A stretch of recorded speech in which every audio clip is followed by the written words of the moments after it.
Drop dimes, hit routes, so yeah, we on the move. From the paint to the pocket, got nothing to prove. Precision in the pass, rhythm in the run. Every play, every day, till the work is done.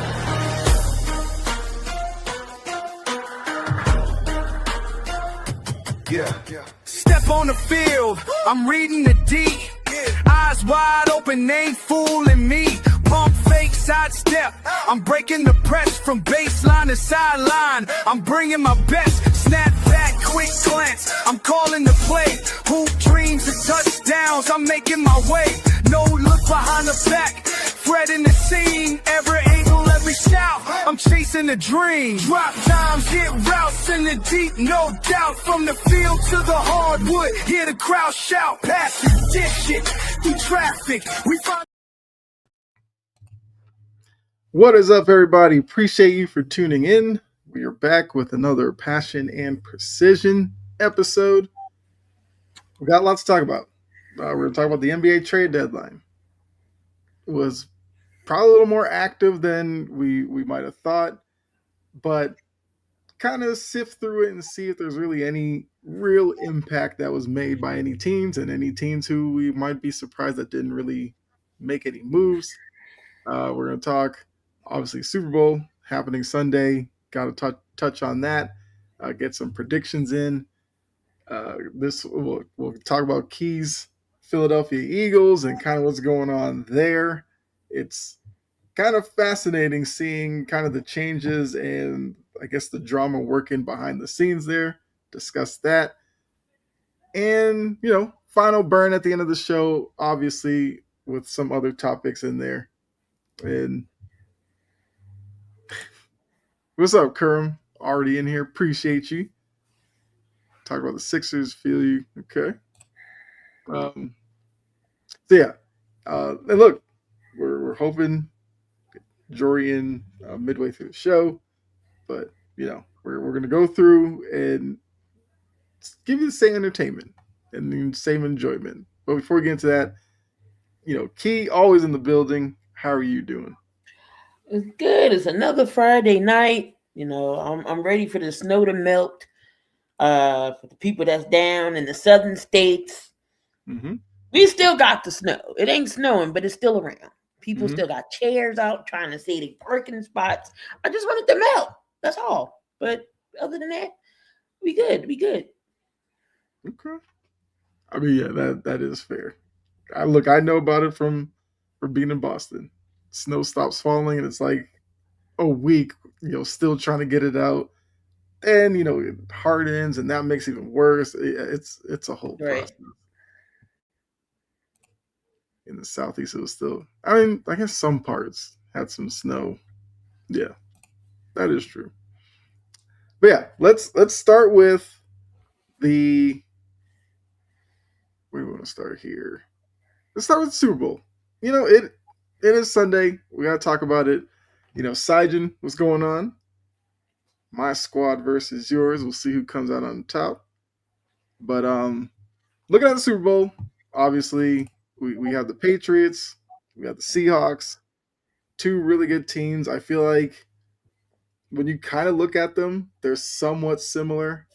They have two unproven quarterbacks, even though Darnold is a little bit older, but it was his first time making it this deep into the playoffs. You have two defensive-minded coaches that brought some culture along with them. You have two defenses with some young pieces that are big factors. You have two, I guess, bruising backs in Kenneth Walker, Ramondre Stevenson. So very kind of even though the Seahawks are a 4.5-point favorite, according to Vegas. So when you look at this matchup, I guess, what do you think is the key for Seattle, the key for New England in this matchup? Sorry if you hear it crackling. It's the dog playing with the doggone toy. So, he don't know what he want to play with. He got the rope in this owl thing. But anyway, these teams, in my opinion, I feel like could be evenly matched. Going going down to what Deion Sanders even said on First Take. They had asked him what's the keys in his opinion. Of course, the quarterbacks. You saw in the NFC Championship game, both quarterbacks were dominated. We're dominating. They both were good on both sides. It all came down to the playmakers. Who's going to be the playmaker? If Drake May and Sam Darnold is cooking, and it's even matched in the quarterback play, who's going to be your playmakers? It's going to be JSN. We all know what he can do. Damn near 2,000 yards, almost 2,000 yards in the season. I think he almost had 1,800 yards this season. Yep. 17 and some change he got. They do have other receivers. You still got Cooper Kupp, old man reliable. Still got Cooper Kupp on their team. You still got Kenneth Walker, even though we haven't seen Zach Charbonnet, he was hurt. Unfortunately, got hurt towards ACL. But Kenneth Walker going to get a big payday, in my opinion. He's going to get rewarded handsomely. And then look on the other side, Travion Henderson, Ramon Stevenson. The Patriots still have a good running back core. Stephon Diggs, Hunter Henry. Like, it is so evenly balanced. If you go down to the defenses, both sides have great defenses. I think Nick Amori, hell, you say his last name? Emmanwori. Yes.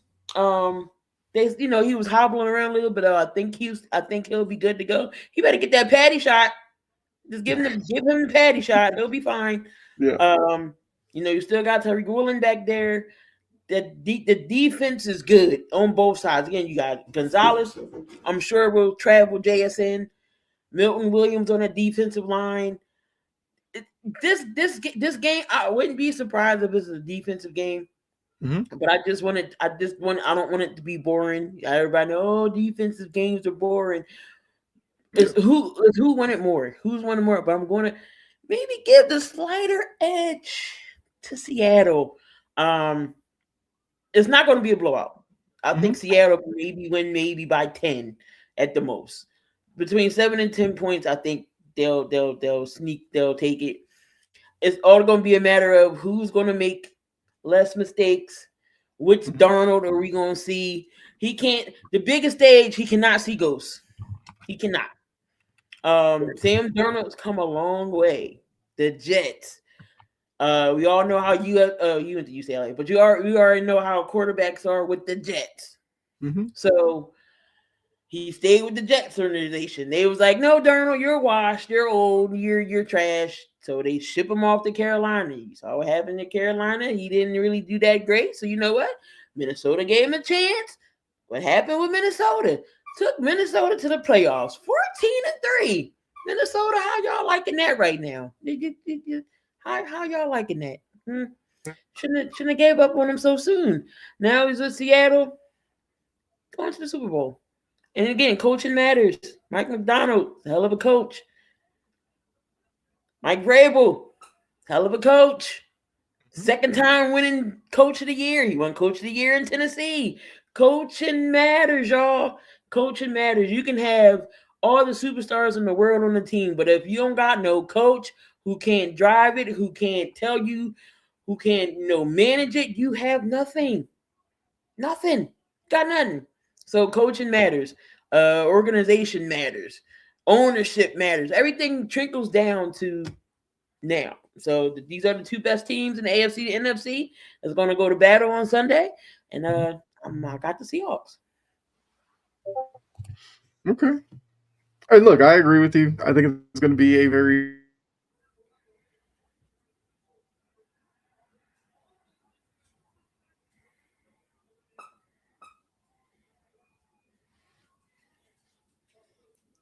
Find out Kyle stuck in the multiverse. Y'all gonna leave me up here by myself.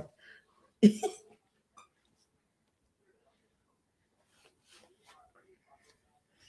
you don't have good culture, you can't succeed. I agree with that.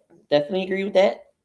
So I think both teams are gonna be very careful because of the big playability of Shaheed and Jones. So if a punter or a kicker kind of makes a mistake, can one of those take advantage and either give good field position or even take one back? everybody's talking about that prop bet about opening kickoff because of how dangerous both teams can be, especially Shaheed. I mean, he did it against if he takes it back, that opening kick, you already know how the game is going to go. Mm-hmm. Yeah, and like I said, New England special teams have been really good. Brendan Schooler is going to have to be on his P's and Q's for sure. He's the gunner. He kind of took over from Matthew Slater and became kind of the all-pro. But I think this is a game that maybe like a little funny bounce of the ball here or there might decide it. So you have Seattle. I have New England winning, but I think it's going to be wildly entertaining. And I think that more so in itself, I'm fine with it. Like, I'm at the point, even if Seattle won, because Seattle's a team that I like so much of what they have going on, like, I wouldn't be upset by it. Like, I would be happy for, Seijen and 12th man and all of them, because I feel like they have a good team. But I can't pick against my squad, so I got to be real with that. We already knew you was going to pick your team. Yeah, so I mean, I got it. I have New England winning 26-23. As I said, it's not going to be a high scoring game. Like I said, 10 points at the most. I got it. Right. And it'd be one of those where it's like a 3-point game and maybe somebody gets a late score to push it to 10. Like, it wouldn't be something where they're feeling comfortable and they just happen to only win by 10 with a couple of late scores from the opposition. Like, it's going to be back and forth. And don't be surprised if it doesn't start slow early on, because both offenses have to kind of figure out what each defense is doing. So I feel like it's going to be a lot of fun. And I guess we're talking Super Bowl. We might as well talk the halftime show as well. Because I don't know about y'all, but I'm over people. Oh, Bad Bunny this. Oh, bad. Okay, just shut up and don't watch it. If you don't want to watch the halftime show, don't watch it. Y'all don't gotta antagonize this man. Y'all don't gotta say nothing out the ordinary or nothing. Y'all don't gotta talk about it. Don't watch it. Point blank, period. We had a whole bunch of people talking about Kendrick last year. Kendrick even told y'all, he even said, turn your TV off. I don't know if y'all listen to the song, but he said, turn your TV off. If y'all don't want to see the halftime show, don't watch it. But me, I don't know about y'all, but I know a few Bad Bunny songs, don't know what the hell he be saying, but they catchy. And the one song that caught my eye from there on out, when he was in Backlash, when he went, Bad Bunny, he did have some time in WWE, and he's very talented, very athletic. When he fought Damian Priest, that Backlash in Puerto Rico, that entrance song, it took it. Yeah. I'm sold. It's in my phone. I listened to it, and that's what caught me. I'm just like, listen to the crowd was singing every word from beginning to end. It was amazing. So shout out to Bad Bunny. I'm gonna be watching. I mean, same here. Like, I took Spanish in high school and all that, but I don't really understand it necessarily. But I feel like the way. First, I'll say shout out to the league for not listening to all this outside noise and saying, we picked Bad Bunny, we're sticking with Bad Bunny, get over it. I commend them for doing that. I thought last night during the NFL Honors, them, showing the commercial where, he's dancing with different groups of people and basically just saying, look, you don't understand the words? Fine. It's about the vibe. You can dance. Just dance and just enjoy yourself with that. Like, he's not out there trying to, spit some propaganda or anything like that. He's just speaking to his people.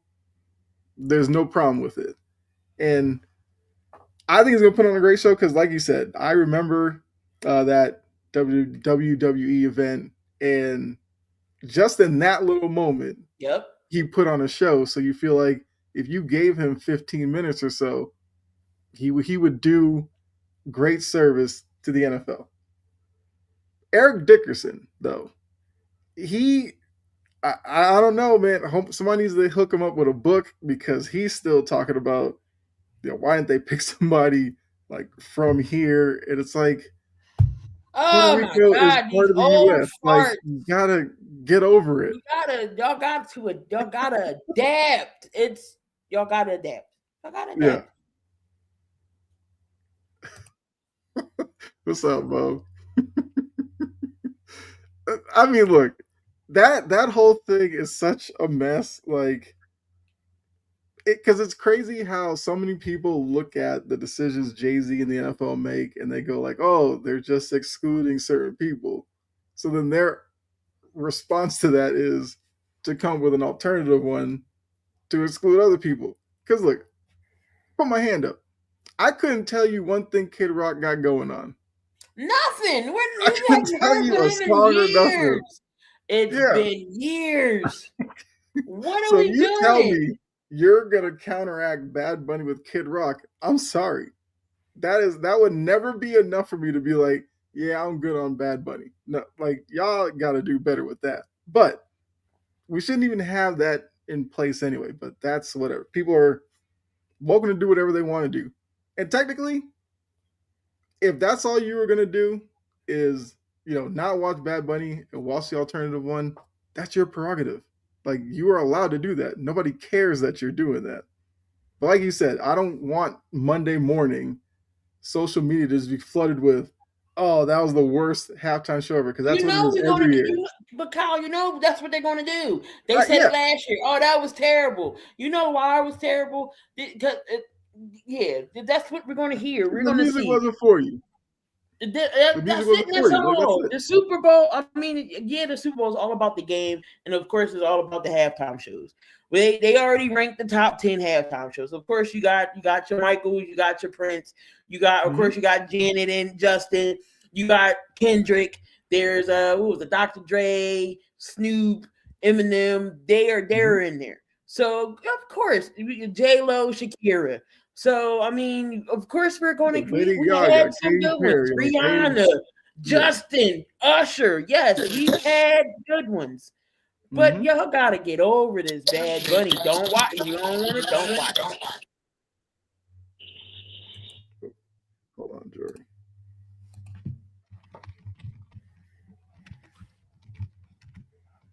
Yeah, I think it's every year is the same. And I only know Kid Rock. Who the hell is Oak Ridge Boys and Skeeter and them? Who the hell is them? What are we doing? Because, like, if let's say the NFL was like, "Hey, this is our halftime show," I would literally be one of those who was like, "Yeah, I would get up and do something else while it's on."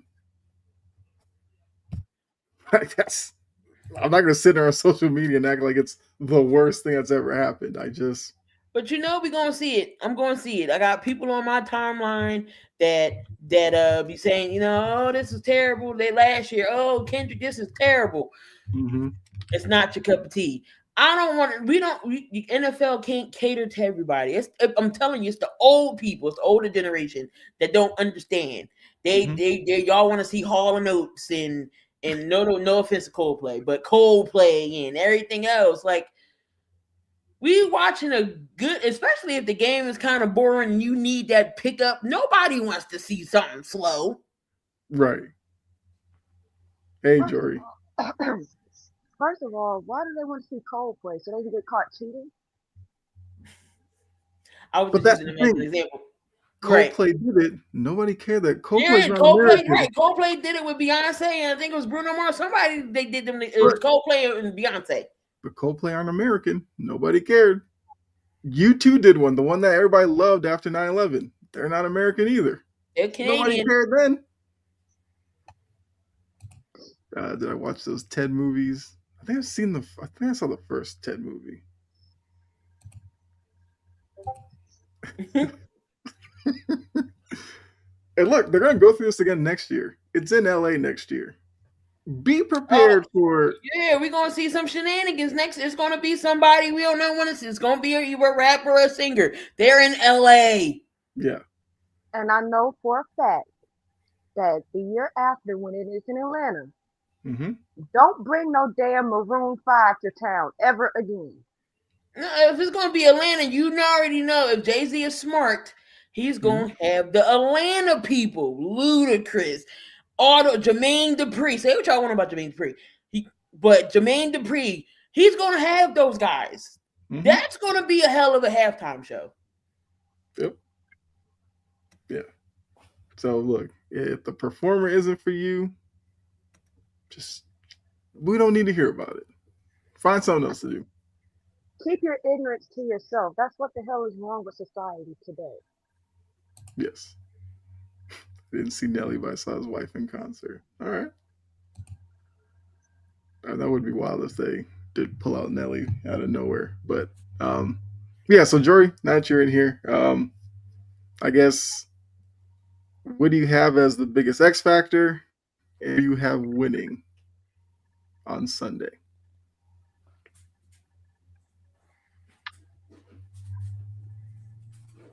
Hard. The biggest X factor is definitely going to be the offense. Okay. Because these defenses are stout, so whoever can make the most of their opportunities is going to win. And Sam Darnold not getting rattled. And Mike McDonald not getting outcoached, because you know somebody's going to find every little loophole and take advantage of it. Yeah. That being said, Patriots by 3. Okay. So Mo says Pats win, Darnold throws 3 picks. Ooh. If Darnold throws 3 picks, yeah, the narratives will kind of continue with him. He's seen ghosts. Yeah. Especially because it is against the Patriots, and that's the team that he struggled the most with when he was with the Jets. So, all right, well, Mo, we'll see if that definitely happens. Since I did bring up NFL honors, I feel like I want to talk about some of the award decisions that did happen, because Jory did bring up Mike Vrabel, who won Coach of the Year, or as Tiffany Haddish called him, Vrabel. I need y'all to learn how to put. I know this is one of Jory's burns, but I know they have some type of pronunciations or how you say these people names, or they should have told y'all learn how to say these people names before you bring your so-and-so self up here and make a fool out your damn self. Because you wouldn't like it if nobody said your name wrong. Exactly. But the funny thing is, like, they do the video package right behind them. The names are said. They have the Surface tablet. I'm sure it breaks it down for them. She said it not only wrong to announce the winner. The camera came back on her. She said it wrong like 2 or 3 more times after that. And I was like, okay. That's not even the worst one. Because Drewski later on couldn't say Njigba, which is literally just saying the N and then Jigba. I don't know how he struggled as much as he did with it. Because he's fucking illiterate. They're both fucking illiterate. Illiterate. It's ignorant. I felt so bad for Barry because, you know, number one, Barry probably had no clue who Drewski was anyway. Facts. So he was like okay, I get stuck with this dummy. And now you up here fumbling on your words when it's really not that fucking hard. Like, that shit pissed me off. And then you over here trying to be funny.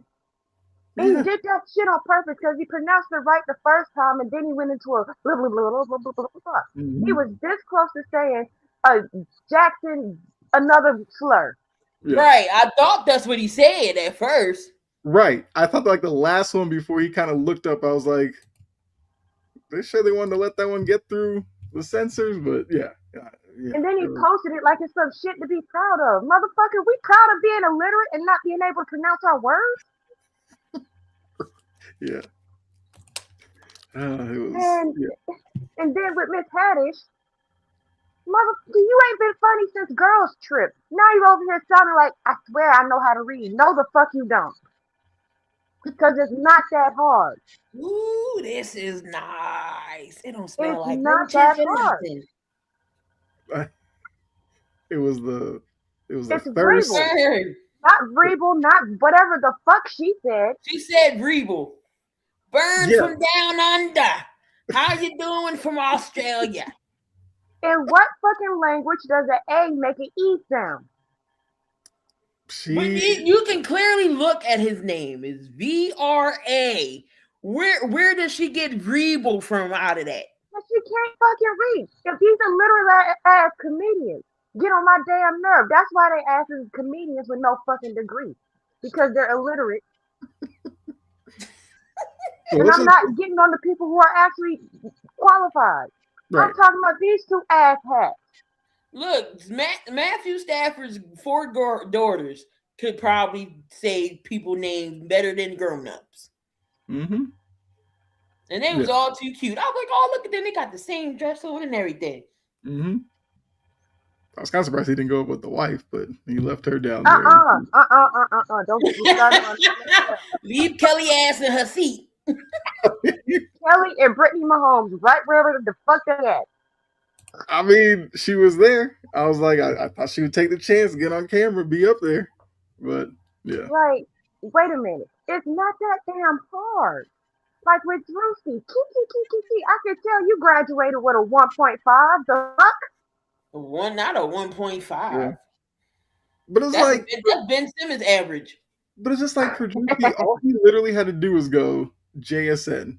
Everybody would have known who won, and he would have been safe. But he wanted to be smart. He tried to make it about himself. He tried to make it about himself. I'm like, this shit ain't about you. And that you pronounced the nigga the name right the first time. Yeah. And then you went into this whole bumbly thing of bullshit. It's ridiculous. Absolutely ridiculous. Felt so bad like time and place. Barry's face was just hilarious. Like what are we doing here? I would have looked just like that because there's a time and a place to be fucking funny. Not everything has to be funny. Not everything has to be a joke. Everything is not about you. It is about that young man getting that award, and you made it about you. You selfish ass dumb fuck. You're in Australia. My mom's in Dubai. She just landed. It's 4-something over. It's 4:18. 4-something over there. Well, shoot, it is technically Saturday the next day of burning. He's 18 hours ahead of us. Or I think it's 18 or 14. Have you seen the spiders yet? I want to know. I'm going to assume he's probably stayed. Well, I mean, yeah, because some of those people have it just in their house. Yeah. It would be kind of, yeah. That Kingsman better stay his ass outside. They can have the whole house. Mm-hmm. They're about as big as my face. Yeah, I've seen the TikToks, and I'm like, yeah. It's the dingoes in somebody's living room. Like, no. And the wombats just chilling. Oh, no. I'm about to say, Chopper, I feel like, yeah, you're not searching them out. Okay. But I guess outside of those two, I thought the honors were done really well. I like Bob Odenkirk with the Chicago Pope thing. He had his moment. I thought John Hamm was pretty good. I don't know if he should have won Comeback Player of the Year, but I understand what 2 Achilles he had. I mean, I get it, but to come back from an ACL with Hutchinson and get 14 sacks, I'm just saying. Yeah, that's true. That was one. I felt like that was one that was kind of up in the air. I felt like if it was anybody but Trevor Lawrence because we did talk about when the nominees were announced. We did talk about all Lawrence was really coming back from was just being AC sprain. Get out here, no shoulder injury. There ain't no major injury. Get out of here, come back from. Right. From being I'm not mad at CMC. No, I get like I said, I get it with CMC. Both his Achilles was torn. Yeah. And he did with the all-purpose yard. So I mean, I ain't mad. I'm not mad. Like 2150 all-purpose yards. Yeah, it was a good. I feel like you couldn't go wrong in that category. If it wasn't him, Hutchinson had a great case. Diggs had a great case. I wouldn't even have been mad if Dak won. True. Yeah. Because Dak his hammy was off the bone. Mm-hmm. Yeah, true. And Mo, I am in a great mood because last week pissed me off. So I'm a little wound up. Snakes in the vent, spiders in the house, Crocs. Yeah. They have crocodiles that swim in the ocean. That's a fucking enough for me. That's enough. You already got to deal with sharks. You now you got to deal with crocs and sharks. No. I'll enjoy on my TV. I'm good. Reason why Crocodile Dundee was a character in Australia. So It is No, there's not usually crocodiles out in there. Florida. There's since we American talking about crocodiles in Florida. Mhm. Australia, why is the NFL trying to put a game in Melbourne? How the hell is this shit gonna work? Like I That get bag is crazy. so they're trying, like, if they was to do that, they're trying to say when locally time there will it be feasible for us? Because if they 9 start, a.m. I think they say if they start 12 their time, and it'll be 8 o'clock for us. So I mean, I guess they can figure it out. But when I I guess seen that make it- 3:30, I'm like, who the hell is watching football at 3:30 in the morning? I probably would, not gonna lie. I would. Not But gonna yeah, lie. if they work the timeout for it to be like 8 at night here, then you just turn it into one of the primetime games and call it a day. Well, yeah, then they also were saying is they would have had to have it to where they're back by like week 2 or something, because it's literally the next day. Yeah. So they would have to have that as a kickoff for Australia.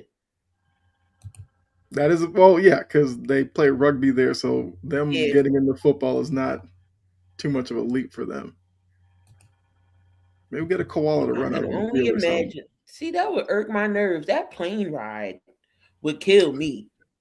You know, some players are 18 hours. You know, players will complain about that. Because ain't no plane flying for 18 hours straight. Because like I know what my mom just did. She flew from Atlanta to Paris and from Paris to Dubai. Oh hell no! I tell you, I'll be complaining about 3 hours on a plane. 18. Burn, I don't know how you did it. I know you said you needed all you needed is the Wi-Fi and a computer. I would have lost my mind. Long flights. Yeah. So, go ahead. Yeah, NFL honors, I should say. I thought it was done well. I didn't know Bijan Robinson was a DJ, but we learned that. The Goodell bit as a DJ, I could see they're trying to make him more personable, but he came across so robotic doing that. I was like, you tried, but all right, I guess. You had the stereotypical white man. You had Cleveland Browns sweep in the defensive category. Mm-hmm. Oh yeah, then Jeff Ross came out as Tug Huggins or whatever. Yeah, such an idiot. But yeah, Myles Garrett won Defensive Player of the Year. I feel like we kind of knew that was gonna happen, but I know I predicted like Will Anderson because I was like, show Will Anderson some love, but it was obviously gonna be Garrett. One they didn't announce on the show, Josh McDaniels won the Offensive Coordinator of the Year. And you mean to sit here and tell me that Drake May wasn't the MVP? Shut the hell up. Lost by a vote. And that idiot who voted for Justin Herbert, I hope you kick rocks and sell ass. You know, who voted for Herbert? The one person. An idiot named Sam. Threw a vote to Herbert. An idiot named Sam. I work with an idiot named Sam. Kyle, you know, they be loud as hell. Like, it's always somebody named Sam. But when I heard there was a one vote, I just blamed Orlovsky because we know he voted for Stafford. I blamed him. Shout out to Mina Kimes for standing up to him on First Take. I thought she made a great case for Drake May. Glad for Garrett. Man deserves that. Everybody be clowning Mina. I like her though. She cool. Yeah, I think Mina's fine. She was up there with Herbert. Clark, and because Herbert did all of this stuff when his offensive line was hurt, and I'm like, so. Yeah, it's the random person to throw it on to. It'd be different if Herbert was winning and he's in the Super Bowl with a shitty line. Then hell yeah, he deserved to be MVP. But I almost feel like if he wanted to throw away a vote, I wouldn't have been mad like if he threw it at CMC. I'd have been like, sure, you wanted to give the running back some love. I'd have been fine with that. But Herbert, that's just like Herbert? Yeah. Mina's getting better with her takes. I thought Mina was always fine. It's just I don't know. Like I know she has her own show, the Mina Kimes show. Like she's good on there. Is the ESPN crew at Disneyland next week? I don't know. Probably. Yeah, they could be. I wouldn't. Okay, I'd give her more credit than that. Joy is ridiculous, and you know that. Yeah, I'd give Mina more credit than that. Way more credit than Joy Taylor. Joy Taylor says some dumb shit sometimes. I'm like, All right. Oh, I guess outside of Key saying you thought Comeback Player of the Year award should have gone to somebody else, was there any other award that you thought could have gone to somebody else? Because we had Ted McMillan, Ted Aroa. Yeah, his mom ain't like that. I'm sorry, Mom, but not everybody can say his government name, so we're gonna say something that's easy. We literally heard Drewski went up there and say yeah. Thank God Drewski didn't have to say Ted, because who knows what he would have said it as. Do you want ignorant people messing up Ted Aroa? I know how to pronounce this crap. Mm-hmm. Not everybody is gonna put in the effort to pronounce that. Yeah. So look, and you knew that when you named him that. You knew that. He even said his middle name. I was like, you really pushing it. Ain't nobody gonna try that. But and I wanted to burn her ass for that, but I kind of get it at the same time, lady. Ted. Yeah. Next. And I'm sure she's probably heard Ted since he's been playing football, so she has to be used to it. T-Mac. Right, yeah. I feel like Ted's kind of morphed into T-Mac as he played better and better this year. So T-Mac won Offensive Rookie of the Year. Defensive Rookie of the Year was Schlesinger, which we talked about last week or so. Look, 156 tackles. Yeah, you can have that award. You earned that award. Offensive Player of the Year was Drake May. I already saw Offensive Rookie of the Year. Defensive Player of the Year we said was Garrett. Coach of the Year was Vrabel. Offensive Player of the Year was JSN. Oh yeah, why did I say it was Drake May? Yeah, JSN. No, Drake May won like the air, ground, and it was a 3-way tie. Yeah, with May, JSN, and somebody. I don't know. What's up, Trajan? What's up, Trajan? So yeah, NFL honors was a great night outside of two fools who can't read and Barry being completely uncomfortable.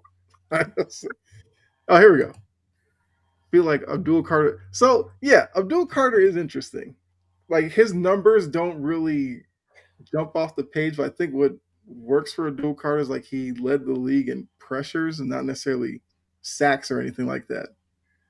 I thought for all the hype coming out of Penn State, I did kind of think his rookie year was a little. He's one person from Penn State that wore number 11 that didn't do great. Yeah, because when you think of 11s, it's Micah Parsons, LeVar Arrington, guys like that. People that wear that 11, that's serious in Penn State. Mm-hmm. Yeah, that's deep tradition. Yeah. All right. Timu Micah, that's what I call Abdul. Mm-hmm. I mean, they even got Micah to present. Took Micah like 20 minutes to get up there, but did you see him roll around at the Pro Bowl? Yeah, he had the scooter. That's how unserious that game is, though. I do got something to say about the Pro Bowl. Now, everybody's like, "Oh, well, get rid of the Pro Bowl, blah blah blah." But okay, so we did have a Pro Bowl. Mm-hmm. They started saying, "All right, so it's off season. We don't want y'all to hit nobody." It was a flag fest. Yep. We got flag football out of it. I don't have a problem with it. I don't have a problem with it either. In my opinion, shit is better than the NBA All-Star game. It is. I will take the NFL Pro Bowl and their skills games over the NBA any day. Yeah. For me, it's like the players are having fun. Like it's an off week for them. That tush push was hilarious. I mean, we'll see with the NBA now with the U.S. versus the world thing. Maybe the world can push the U.S. to make it more interesting. We'll see. But yeah, look, a lot of people want the Pro Bowl to be like some bloodbath. You're never going to get that. These guys are not going to risk some injury for next year for a Pro Bowl. Right. Never going to happen. MLB All-Star game, like it's kind of hard to fake baseball. Like I'm not going to you throw just 100 you miles just at you, and playing you're going to take you some just joke playing swing. Like, baseball, and then you got the home run derby. That's all MLB is. You think maybe they should do something else? There's really not much you can do with baseball as far as stuff. So I feel like they could work in skills type stuff, like, put some guys in the outfield, have them throw to home plate, maybe see strongest arm or something like that. I don't know. oh yeah, see who can field the most ball. I don't know, something crazy. One thing about the Pro Bowl I don't like is the marketing.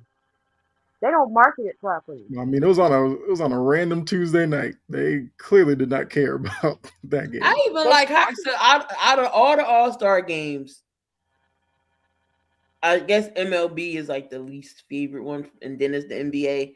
Even NHL does cool stuff. They do the fastest skater, they do the fastest puck, and so I mean, I like those events. So I mean, it's really the home run derby, and that's it. Yeah.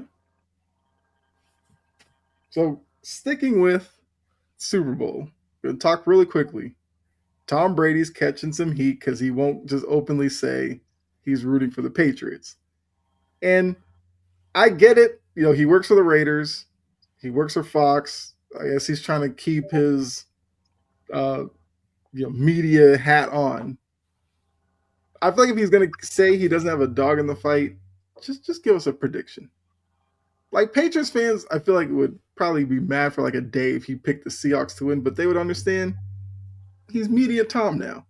Just sitting there saying you don't have a dog in the fight, and I've heard Vince Wilfork go at him for it. Big Vince is a funny dude. He was like, that's bull crap. Tom, we all know you a Patriot for life. So it is what it is. Like, do you have an issue with Tom Brady kind of straddling the fence? Yes. Okay, go ahead, Jory. Absolutely, because how dare you? How dare you? Because there are multiple people in the media who get away with being biased. Darren Orlowski is one of them. Oh hell! Oh my God! I mean, he is open with that one. Collinsworth is one of them. I mean, Collinsworth just loves every big name, yeah. How many times did you mention Mahomes? Is Romo and is Romo with Josh Allen, and then is Collinsworth with Mahomes. Mahomes, yep. I feel like Aikman used to be like that because he did so many Cowboys games. Like, you already knew he was a Cowboy fan, and he would kind of call games that way. I feel like he's gotten a little better with that. Yeah. No, Aikman almost sounds like some weeks like he just hates football in general. He'll be like, I don't know what that guy's calling. I don't know. I'm just like, okay, we're hitting that stage now, Aikman. But that stage where I don't know what the fuck I'm doing, and look. He's like, I'd rather be home, probably sitting down, but you got me here working, fine, whatever. Well, Skip Bayless, we know he had his bias. But he's not calling the game. I don't think I could ever listen to Skip's ass call a game. Yeah, J.J. Watt has his bias with the Texans. Yes. Brady can't do that. The man has to do. I respect J.J. That is Watt. true. J.J. wasn't even biased with the Texans. Yeah, but he, even with his stupid ass Texans, he could be nice to the Titans. Yeah. Speaking of Titans, I did see Big Jeff at the NFL honor since he was up for Man of the Year. Mm-hmm. Oh, that went to Bobby Wagner. Shout out to Bobby Wagner. Yeah, shout out to Wags, man. I mean, we and him got something in common. He's moms and strokes. His mom passed away. My mom had a stroke. That's not what she passed away from, but so I mean, I like that he's trying to do some research and everything. Yeah, but shout out to B Wags. Yeah, and even Christian McCaffrey was talking about he does stuff with veterans because when they come back over here and a lot of the mental health that they do, and I was like, yeah, shout that out as well. Yeah, no, y'all already know I don't like Collinsworth. Good grief. All right, so Curran wants us to rank Brady, Romo, Collinsworth, and Aikman from worst to best. Best to worst? Oh, hell no. Okay. Brady and the rest can go to hell. People hated Brady like last year. I felt like Brady was better this year. Brady, okay, so Brady for me is Brady and Romo are kind of together because Romo knows what's going to happen and he calls it. Brady does the same thing. That's just you studying the game and know what's going to happen as a quarterback. So I kind of like that they do that. Romo, okay, so we got to do Brady. I'm going to put Aikman in front of Romo. So it's Brady, Aikman, Romo, Collinsworth. I think I was actually going to do the same exact way. Yeah. You know what I just said. Yep. Brady, Kale. Now, Kale is a hating ass. But now we can't say nothing because Cam's up for the Hall of Fame. You know that man's going to be politicking like crazy. He ain't getting in, but oh my god. Let him not get in. Watch the next show he's on. He is going to be so salty not getting it. And I'm going to watch, and I am going to swing his ass up in the comments myself. Personally. I don't like this. I don't like next year's list. It doesn't scream for me. Right. Yeah. I could pull that up actually. Since we're Wait a minute. He hasn't even put in his real paperwork yet to retire. This is true though. So he technically is still an active player. Just nobody's picked him up forever. I guess the league is telling him. He never said, you gotta file the paperwork. We'll file it for you. Right, we're gonna file shit for you. You haven't played in years. Nobody's picking you up, so just stay gone. Yeah. In the past, people didn't like Joe Buck. Yeah, Joe Buck's grown on me. I can't, he's still an Eagle hater, but a Philly hater. But he's okay. Well, a lot of people didn't like Buck because the way he went in on Randy Moss when Randy Moss did the fake moon, and you would have thought he shot somebody the way Joe Buck reacted. Which they all said, that's what they did to the Vikings bus coming in, so he did back to the fans. It wasn't that bad, but. I gained Joe Buck got my respect. If you watch the pivot and they interviewed him, it's just okay, he's an okay dude. Yeah. Cam is a hating ass bitch. That's what Cam is. Hating ass Neclessa bitch. So this is the class for next year. I feel like there's a couple of names that jump out. Like Gronk probably should, but we know with New England players we never know. But AP feel like he should get in. People like Cam and AB, you might as well not show up getting in. Hell, Le'Veon Bell, absolutely not. Yeah, you can stay home. I think Andrew Whitworth is an interesting one. He's valid. He's valid. Sherman, no. Stafford definitely will get in before Cam. There's a lot of people that get in before Cam. Mm-hmm. And Cam will be right there, just be like, "Oh, you couldn't put me in, but you put yeah, they did Cam." You could listen to Tim Legler all day. I love Leg. Yeah. Roethlisberger, I guess. I feel like I can't I see. say he's the first ballot. I think he still gets in. Yeah, Big Ben gets in eventually. I just wouldn't put him in first ballot. He just never screamed that to me when he was playing. I feel like know they're going to be changing some of the stuff to how they do the Hall of Fame because the whole thing with Bill Belichick. They're going to be doing a lot of changes, so we'll see what happens next year. Bill Polian does not need a damn vote. I'll say the loud part for you, Kyle. Well, I'm not gonna not agree with that. And you got Malcolm Jenkins, 2-time Super Bowl winner with the Saints and the Eagles. Mm-hmm. Brandon Brooks, offensive lineman, Texans. Then he played for the Eagles, got the Super Bowl with the Eagles. So yeah, there's some good stuff. As I said, this list don't go, oh my God, but there's some good people in here though. I am really getting old. I remember when Dante Hightower was in college. Mm-hmm. I was a little girl. He's somebody who might have to wait a little bit. Yeah, he's definitely going to have to wait because he's a bruising linebacker. It's not like When is Torrey Holt gonna get in? He's been waiting for years.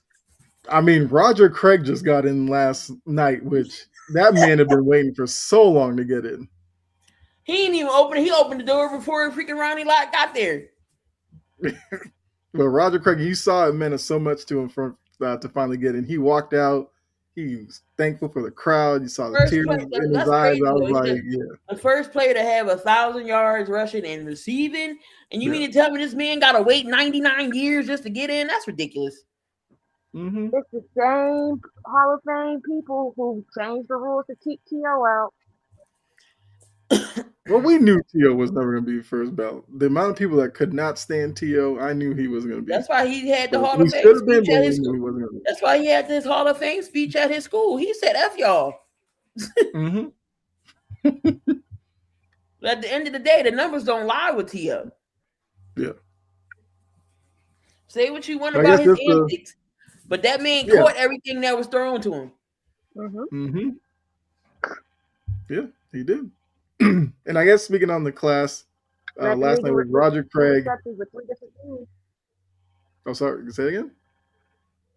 He led their leading receptions and yards and whatnot with 3 different teams. Should have beat the Eagles. We should have beat the Patriots the first time T.O. came back from a broken ankle, 9 catches, 122 yards, and we couldn't win shit because of Donovan. But we're not going to go there. Go ahead, Kyle. We heard that whole, Alex Mack was mainly with the Browns, but he had, I think his last few years were with the Falcons. Mack could get in because Alex Mack was a pretty good center, but just as a center, I don't know how, I don't know. But I think a lot of these guys will get in eventually. Like Eric Weddle's a guy, might take a couple of years, but he'll get in for sure, I think. Speaking of Hall of Fame, did you guys hear a certain purple pterodactyl running back that I love so much, but I hate the damn team that he plays for, said that he is not a Hall of Fame running back. I'm like, shut your dumb ass up. This is why I can't stand these fake, humble-ass athletes. Motherfucker, you know damn well your ass is going first or second ballot. That's a good point, Tava. Yeah. Derek, as great as you are, nobody's going to believe you're that humble. Like, we know you're getting in. We know you're getting in. Yeah. I'm not a Hall of Famer. He was there last night. He was there last night, too, at the NFL Honors. He don't need to do whatever the fuck he did with his hair no more. He got too much head space in between them braids. That's because he cut his dreads and his hair looked fuller. Now he ain't got none. He just got his braids now. It looks weird. Mm-hmm. Yeah, so Topper says if Le'Veon gets in before Shady, Shady's going to get salty. I don't give a damn what Shady do. Shady need to go to hell. Ride a horse to hell. Expeditiously. Yeah, talking about King Henry. They're going to call... People call you King Henry. You're going to tell us you're not in the Hall of Fame? All right, Derek. Be quiet. Like, damn. Just lie for no reason. Lie unprovoked. A lie don't care who tell it. Mm-hmm.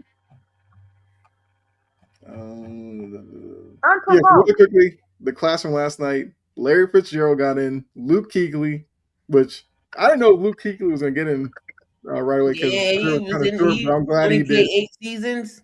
But Luke Kuechly was a beast. Yeah, he was one of my favorites. Best linebacker. Yeah. Adam Vinatieri. Then he had a record for most tackles in a game or something like that. Mm-hmm. I wouldn't doubt it because he was all over the place. Roger Craig, like I said, and then Drew Brees got in. We all know that was going to be first round ballot. As soon as Drew Brees retired, I'm like, yeah, he's going. Yeah. Okay.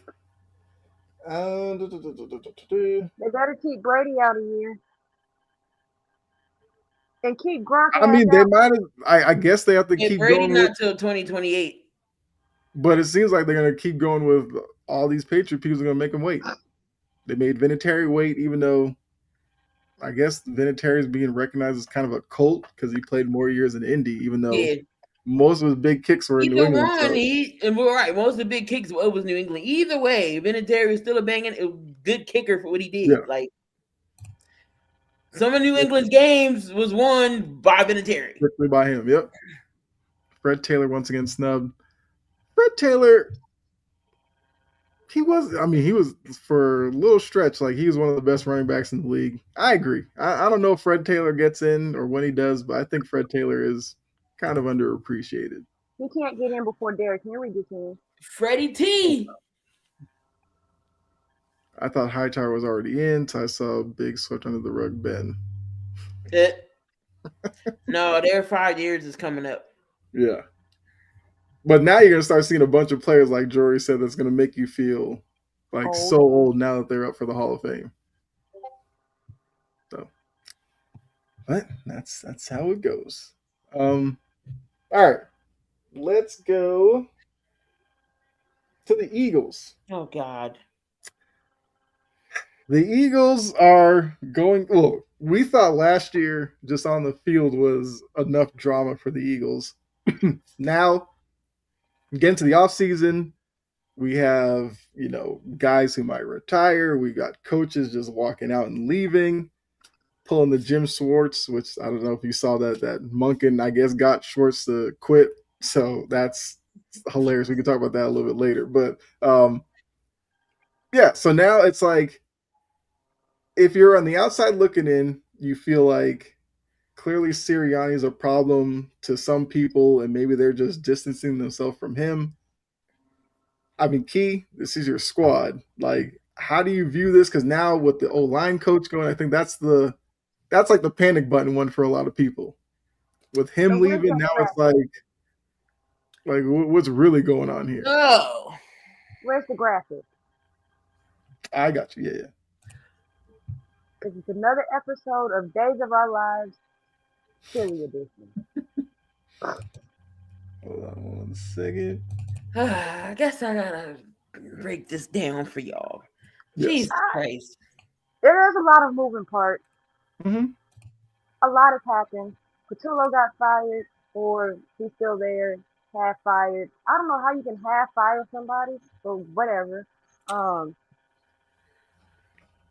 So Jeff Stoutland was the run game coordinator and, of course, the offensive line coach. Now, so 1 through 13, if weeks 1 through 13 is when the running game wasn't the best. Somehow, I guess Sirianni took over more of the running, I guess, design. I don't know which one to call it. Week 14, you see the running game start to pick up a little bit. Saquon Barkley started to run. They started to implement Tank Bigsby more. Mm-hmm. So the reason why Stoutland left, so they said, okay, well, if you bring, I get it. So we all needed this. They all wanted a change at the scheme and offensive coordinator in the plays, which I'm not opposed to change it. Okay, you have to have change. Mm-hmm. So at the same time, if you bring in an offensive coordinator, which we did get one, and then thank the Lord that it's not Jim Bob Cooter, because y'all know I was advocating, please don't let it be Jim Bob. I was ready for him to be a topic every week just to say Jim Bob Cooter. So we get Sean Mannion, which I'm not mad at because mm-hmm. he did do some things with Green Bay. Look what he did with Malik Willis, Jordan Love. So they said, well, you can keep, I guess it was like you can keep, you not going to be able to keep your run game coordinator spot if we're trying to bring in a new culture, the new, change. If you got to bring, the OC wants to bring in who he wants to bring in, you got to let him bring in who you want to bring in. But the nail that hit it on everything, it was all KP and Nick Sirianni. This is why I said Nick should have been gone with his homie. Mm-hmm.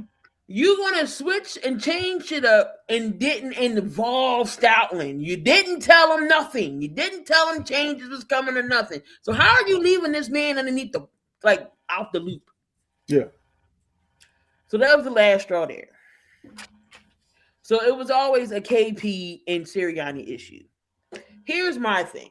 It's not a good look because You have this head coach. What does Nick Sirianni do? I'm gonna tell y'all what Nick does. Absolutely nothing. Nick stands there. He's the cheerleader. He can't call. Don't give him no playbook. He can't call nothing. This is why we seen run Saquon up the middle, deep ball to AJ Brown. Good job, defense, because that's all it was. And an occasional target to Smitty. And that's all it was. That's all it was. Well, Sirianni was an OC, right? No. When he was with the Colts, what was he? He was the wide receivers. He did something with the receivers. He was never offensive coordinator. He can't call plays and save his life. This is why we had to have Kellen Moore, Shane Steichen.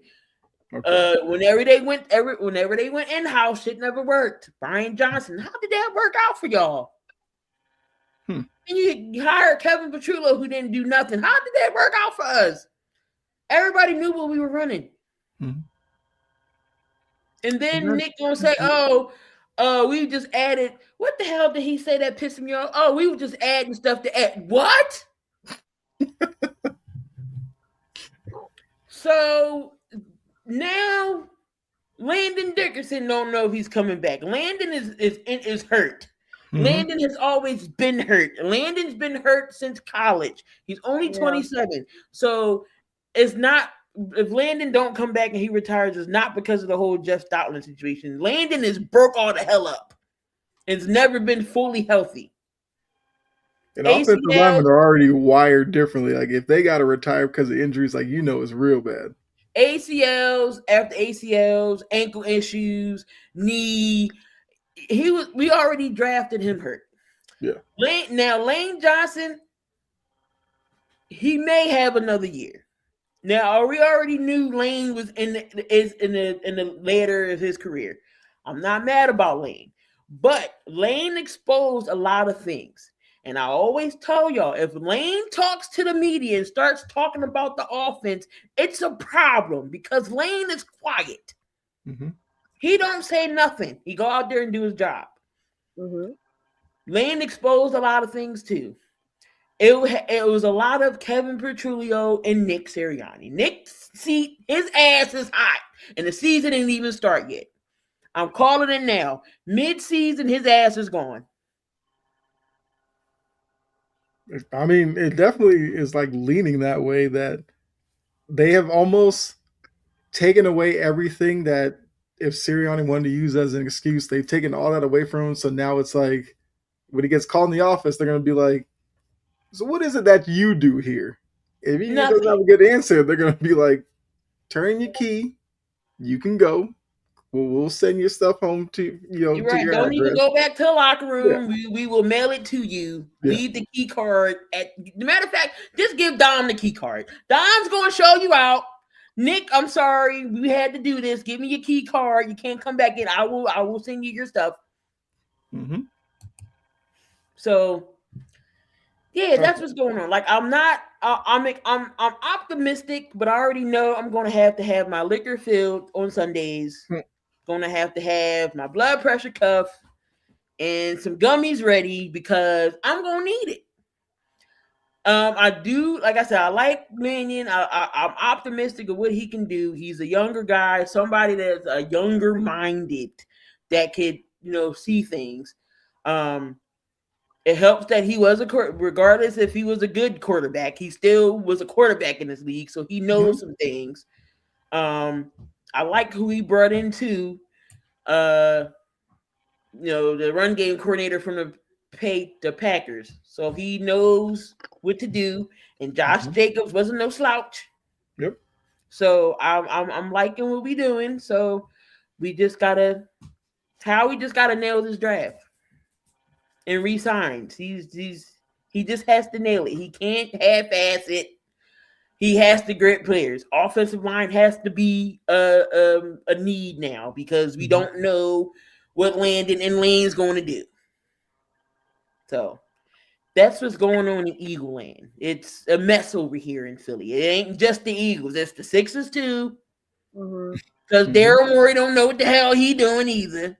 He literally admitted on national TV that yes, we traded Jared McCain and didn't have no plan afterwards. We didn't have no big names set up to get shit back in return.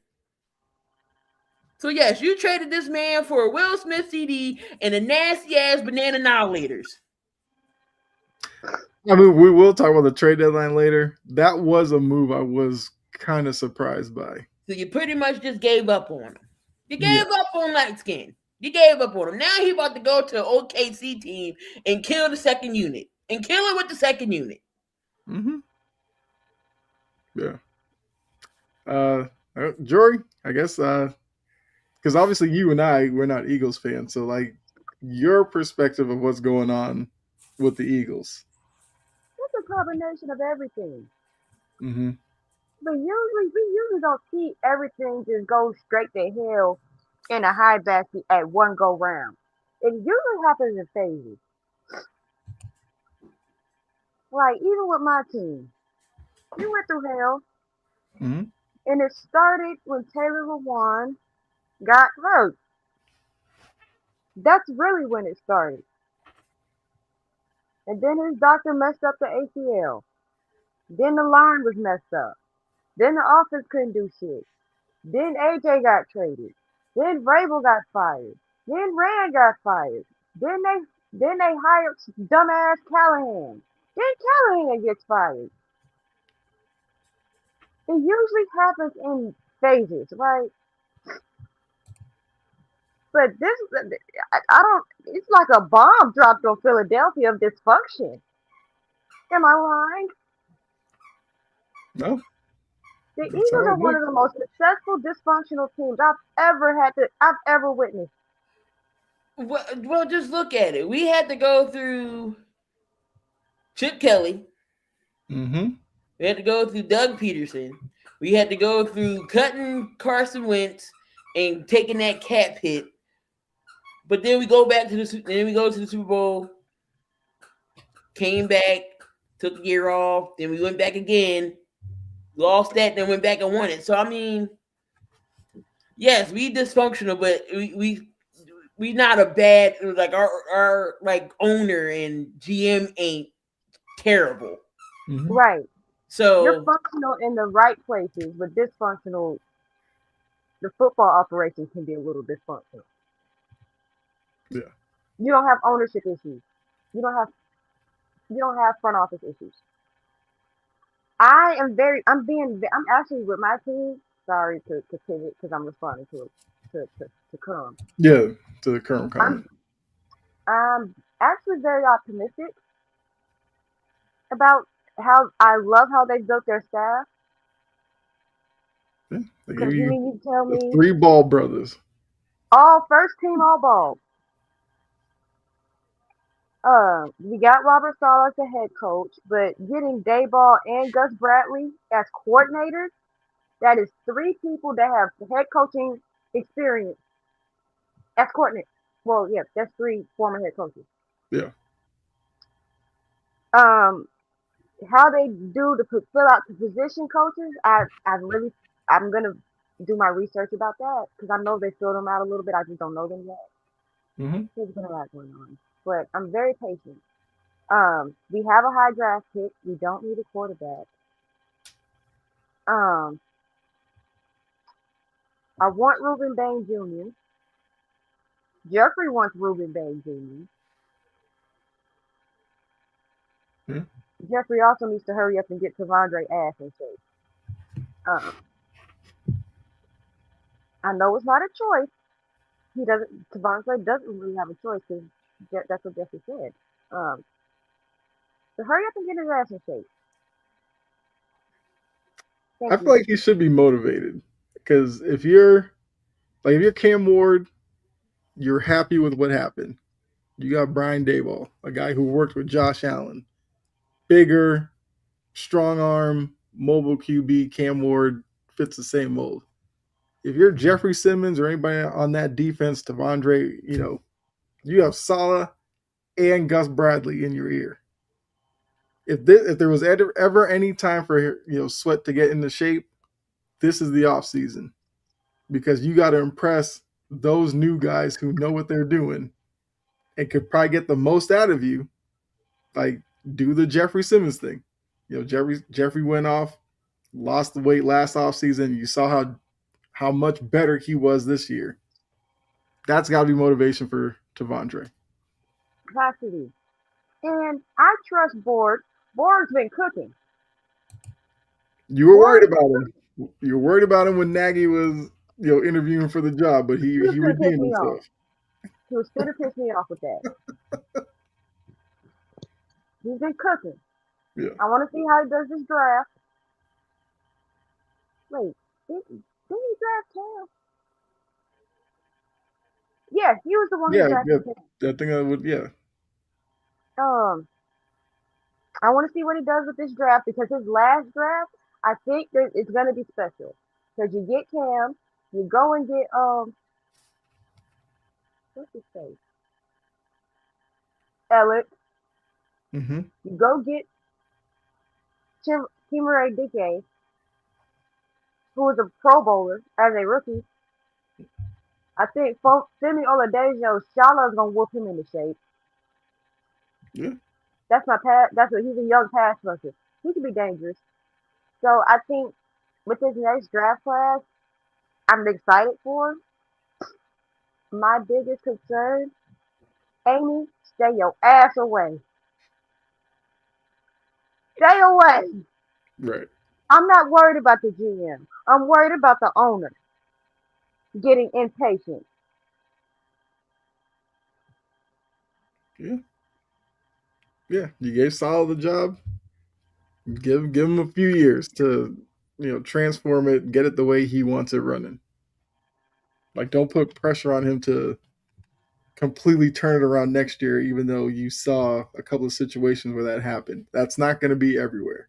You got to be open to, some struggles next year. But should be improvement on the field, absolutely. Just win more than 3 games. Right. Thank you. Yeah. That should probably be the only mandate. Give us more than 3 wins. That's front office talking to Salah. And don't get blown out. I'm so sick of that. Yeah. If we're gonna lose, make it close. The past 2 seasons, I've been sick to my stomach. Right. Okay. Yeah, so I guess the only thing I'll add, about the Eagles situation, I feel like if you're Nick Sirianni, you have to be uncomfortable right now. And shit, I would. But maybe they'll bring the best out of him, or he'll just go back to kind of feuding with fans and stuff, because that was a weird time too when he was doing that. That was hilarious. I'm like, you a head coach and you fighting with fans. That's what I'm saying. Nick don't do nothing. He's a cheerleader. See, I did not know he was just like a wide receiver. So that makes some sense. He was a wide receiver coach. He was never an offensive coordinator with the Colts. That makes sense now. So how did he get the job? Because Howie and Jeff were stupid. I don't know what the hell they saw him. He must have killed that interview. I don't know. You're right. And what you see the first day, he was fumbling and stuttering. Yeah. I will never forget that press conference. Mm-hmm. And then remember, it was the rose, it was the rock, paper, scissors, and then the flowers thing. He must have had all the charisma in the world. Yeah. I mean, for your press conference, as long as you're not Adam Gase bad, like you're doing all right. Adam Gase was like Adam Gase, like he was just electrocuted, and they just sat him in a chair, and he just didn't know what was going on before he went up there. All right, so Seidman and Kerm want to ask you, if the Titans win 6 games next year, you counting that as a successful year? Gotta win more than 3. It gotta be more than 3. There you go. She will take 6 wins. Harbaugh made a mistake in hiring Nagy. I mean, good luck, Jackson Dart. Might be wrong. No, I mean, you're right to think that way, because Nagy doesn't have the best track record with young quarterbacks. But he also is about to bring back Greg Roman. Mm-hmm. He doesn't learn, does he? Clearly. No, not at all. Okay. So we'll see. I mean, that's going to be a situation with Harbaugh that people will be watching because a lot of people like you, Tapa, are scratching their head at Nagy being the guy for that job. I'm just glad he's not in Nashville. I don't care where. Right, yeah. I think, Jerry, you would have lost that shit. I really would have. Yeah. But, if you're a Giants fan, like you had some excitement from Dart. I guess, happy birthday, Scatterboo. I think his birthday was like yesterday. He's going to be coming back, his reckless self. Like you have those two to kind of be. His ass an Aquarius. That's why he acts like that. Yeah. Yeah, I felt like somebody posted that it was Cam's birthday yesterday. Let me double check that. Yeah, February 5th. There we go. My uncle's an Aquarius, and his ass is heathen too. Neighbors coming back, true, from the knee injury. They need the Giants need to have another receiver next to Neighbors. Mm-hmm. Yeah. And you've seen flashes from Wandell Moore. So I mean, Wandell Robinson. Thank you. I couldn't figure out his last name. Save my life. Yeah. So I mean, I feel like he can be a third or a slot type of receiver. You already have a good running back. They need offensive line. I mean, they secondary stinks. So I mean, I feel like they just need pieces. They're not bad. You know what I mean? You got the crash out twins when it comes to Jackson Dart and Cam. But there's going to be some coaching needed there, especially with Dart. Dart can't take some of the hits that he took this past year. I think Harbaugh's going to work with that. I think Harbaugh's going to work on that. Mm-hmm. I mean, Cam, I think there's only so much you can do with him. He's just there's only so much you can do with Cam. Yeah, that man ate crayons. You're not going to get anything out of that. Right. Yeah, he's the type. 8 crayons. He's the type that you put him in the crib at night. He's probably jumping out, and you wake up in the morning. You're just like, "How'd you get out here?" He's one of them kids. Did you see his picture of him when he was little? His ass looked bad. His ass looked like he was one of those who would put on a football helmet, ride a little tricycle on the hill, and just let it go. It's bad. Giants can be a 6 to 8 win team if they draft right and Nagy can prove people wrong. I mean, if the Giants were an 8 win team next year, I feel like you'd have to be happy with that. Yeah, that's not. No, that wouldn't be too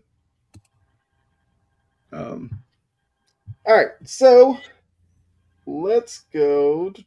Actually, we'll talk about coaching hires. We're kind of talking about coaching in general anyway, so let's go a little bit more into that.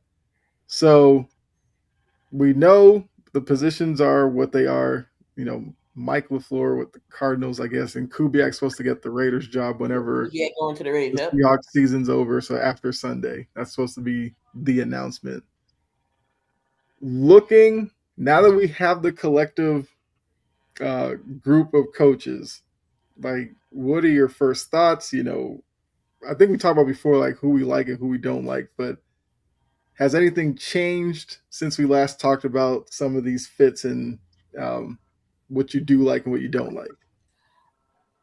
I know that the Chargers need to have patience. Not the Chargers. The damn Cardinals. Mm-hmm. Need to have patience. The Raiders need to have patience. The Browns need to have patience. Oh God. Well, hey, Monken loves him some Shador apparently, so I guess will buy him a couple of years. Man, but you had three of your defensive players win awards, and you managed to piss off the one person who engineered all of that. That still is one of the funniest things. It was only a couple of days after that press conference that Schwartz was like, "Yeah, I'm good. I'm all right. I'm gone. This shit, I'm out." Right. So now Monken, I guess, will get to hire the guy he wanted. We'll see who that is. Could it be Orr? I don't know. It could be Jonathan Gannon. I thought Gannon went somewhere, didn't he? No, wait, did he go somewhere? Yeah, where'd he go? Miami? No. Green Bay? Green Bay. Yes, he's in Green Bay now. I like Kubiak for the Raiders. You already know he's getting Mendoza. So just hopefully they draft other pieces right. They still need another receiver. They damn for sure need some offensive line help. You gotta give somebody the throw to Mendoza to throw to besides Bowers. You already got the running back. Raiders ain't bad. They just need to plug some pieces in. Either you hit a home run in free agency and you draft really well. That's all the Raiders need to do. But the Raiders all the teams who stunk last year should win more than what their record was this year. Am I saying the Raiders are going to get in the playoffs? Absolutely not. But they're going to win more than 2 games. Yeah. And they should have only won 1. Yeah. But, that's where, some of the successes of teams from this season, hopefully that doesn't create like unrealistic expectations for some of these teams next year. And Top is saying that the Chargers getting Mike McDaniel is huge. I thought that was a good hire for them.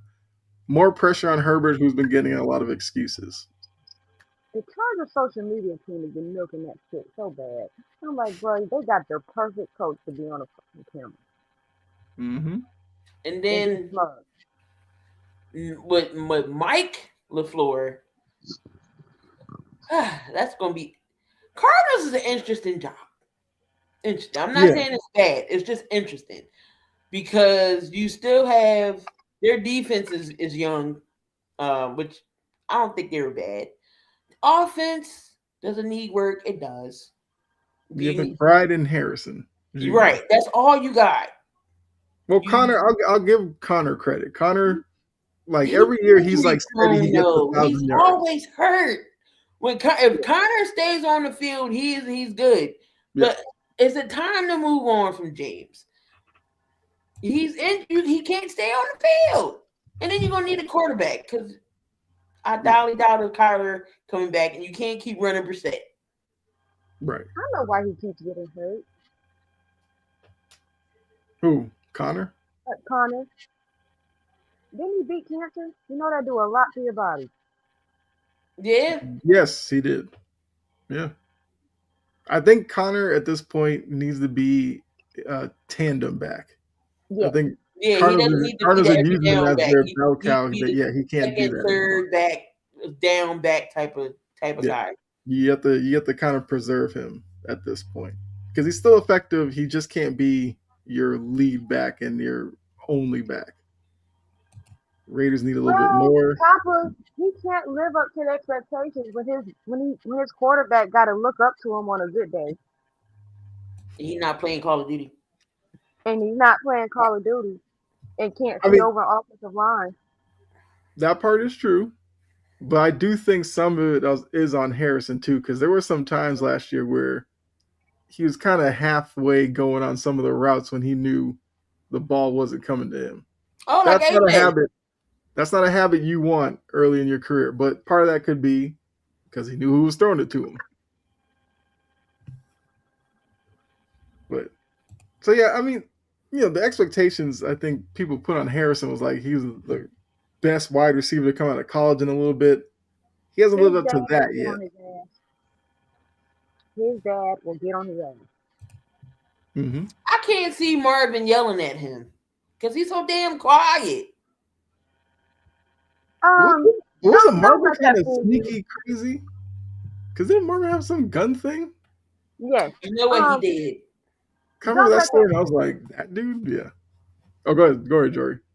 Do not let that fool you because my dad acted like the perfect angel to everybody else. I knew he was a heathen. And I know he treated like shit. Like Yeah. everybody else that he coaches, he was perfect. Kid. Well, yeah, that's how parents are.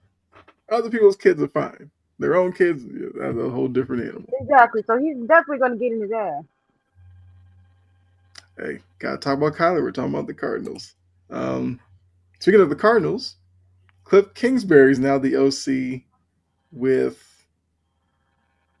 They said he's with the Rams, but they didn't say what position though. They said he's a. He's just on McVay's staff. Come on.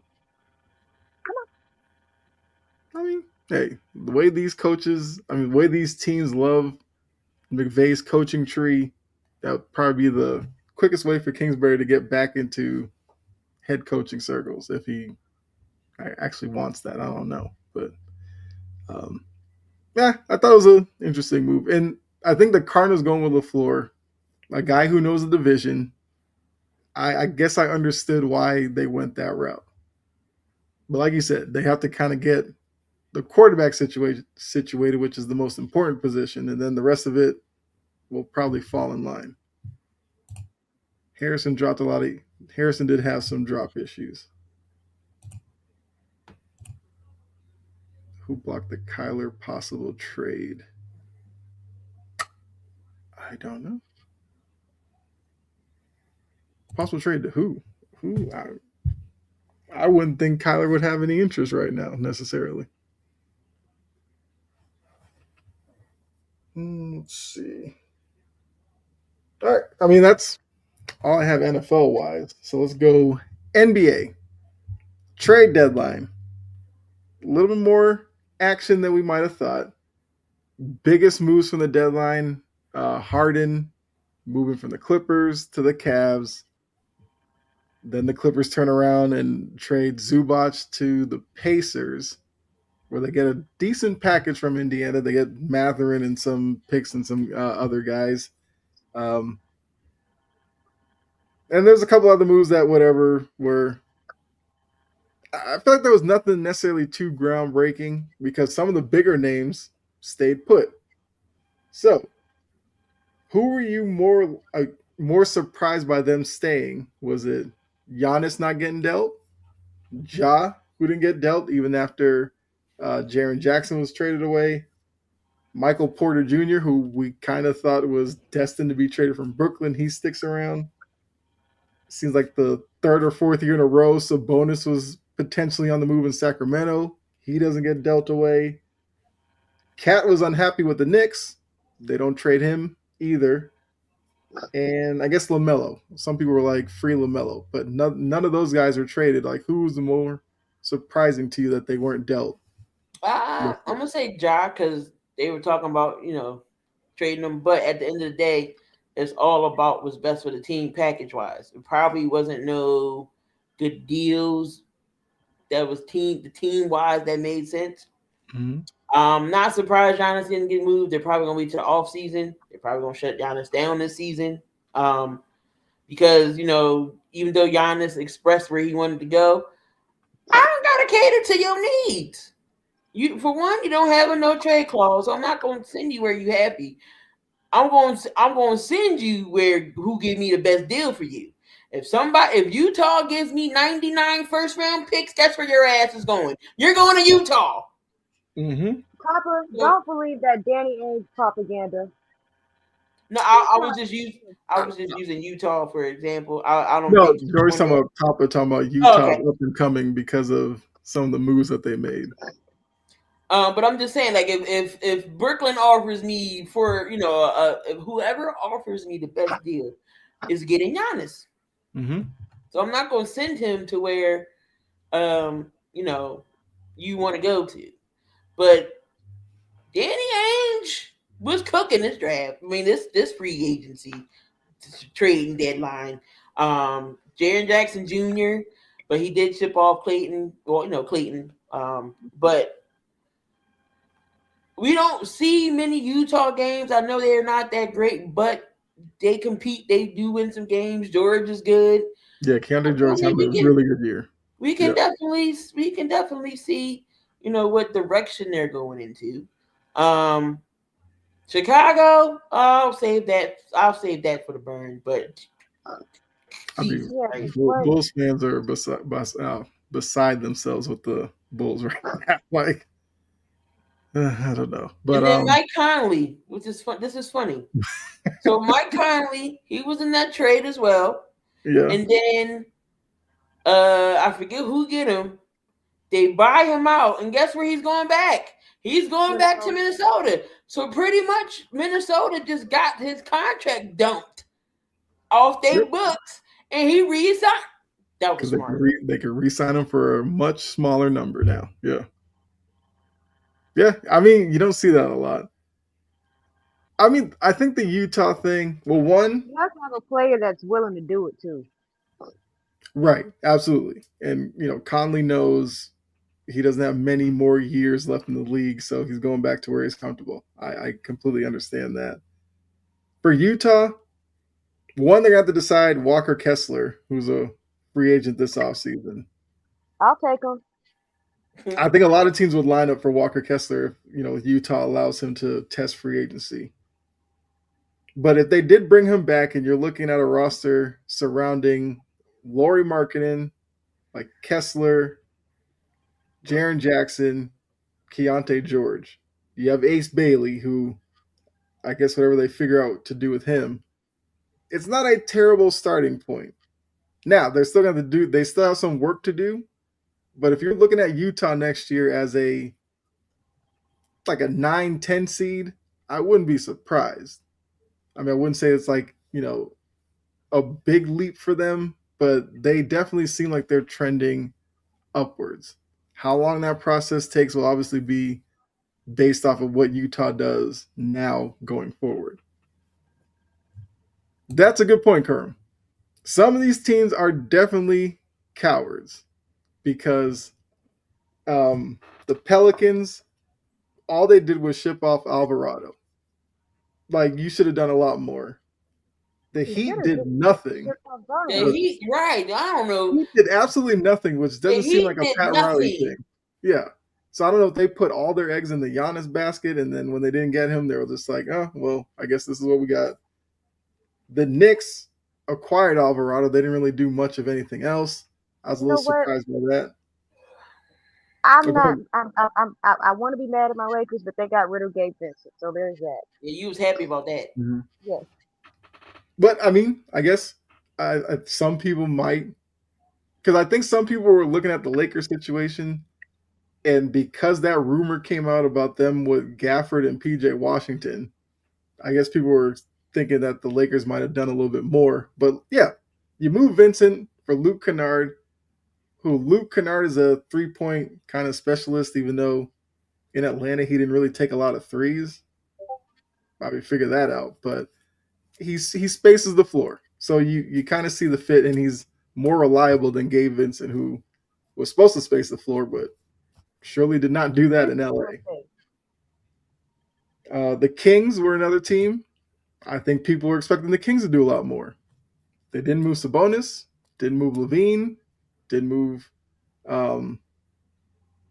DeRozan still out there. Like, there's moves that they could have made. They didn't make any. And I think there's another team. Well, those are the main ones that I was looking at that probably should have done a lot more and didn't. And I think some of that, as Kerm put it, maybe they were scared to make certain moves, and now they're stuck with the team that they had that wasn't winning. I just don't know. So I guess out of those teams, like, which team do you think missed out the most? I think most teams are waiting for the summer. Seems like the Bucks are doing that with Giannis, but I can see that. I'm going to say going to say my own team, only because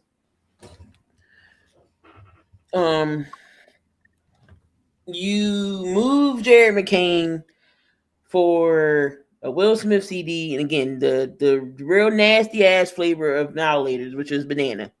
Mm-hmm. And it's the small pack. It's not even a big pack of Annihilators. and you get a late ass first round pick in return, and I think a second round pick to get back into drafting because we didn't have any first rounds.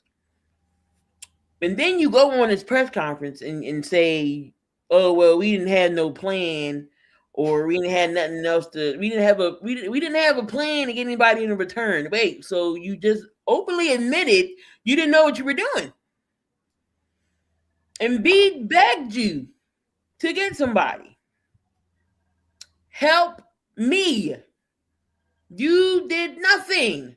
You get rid of Eric Gordon. Why? Because you wanted to be under a luxury tax. Mm-hmm. Josh Harris makes millions. Well, billions. He owns the Devils. He owns the Commanders.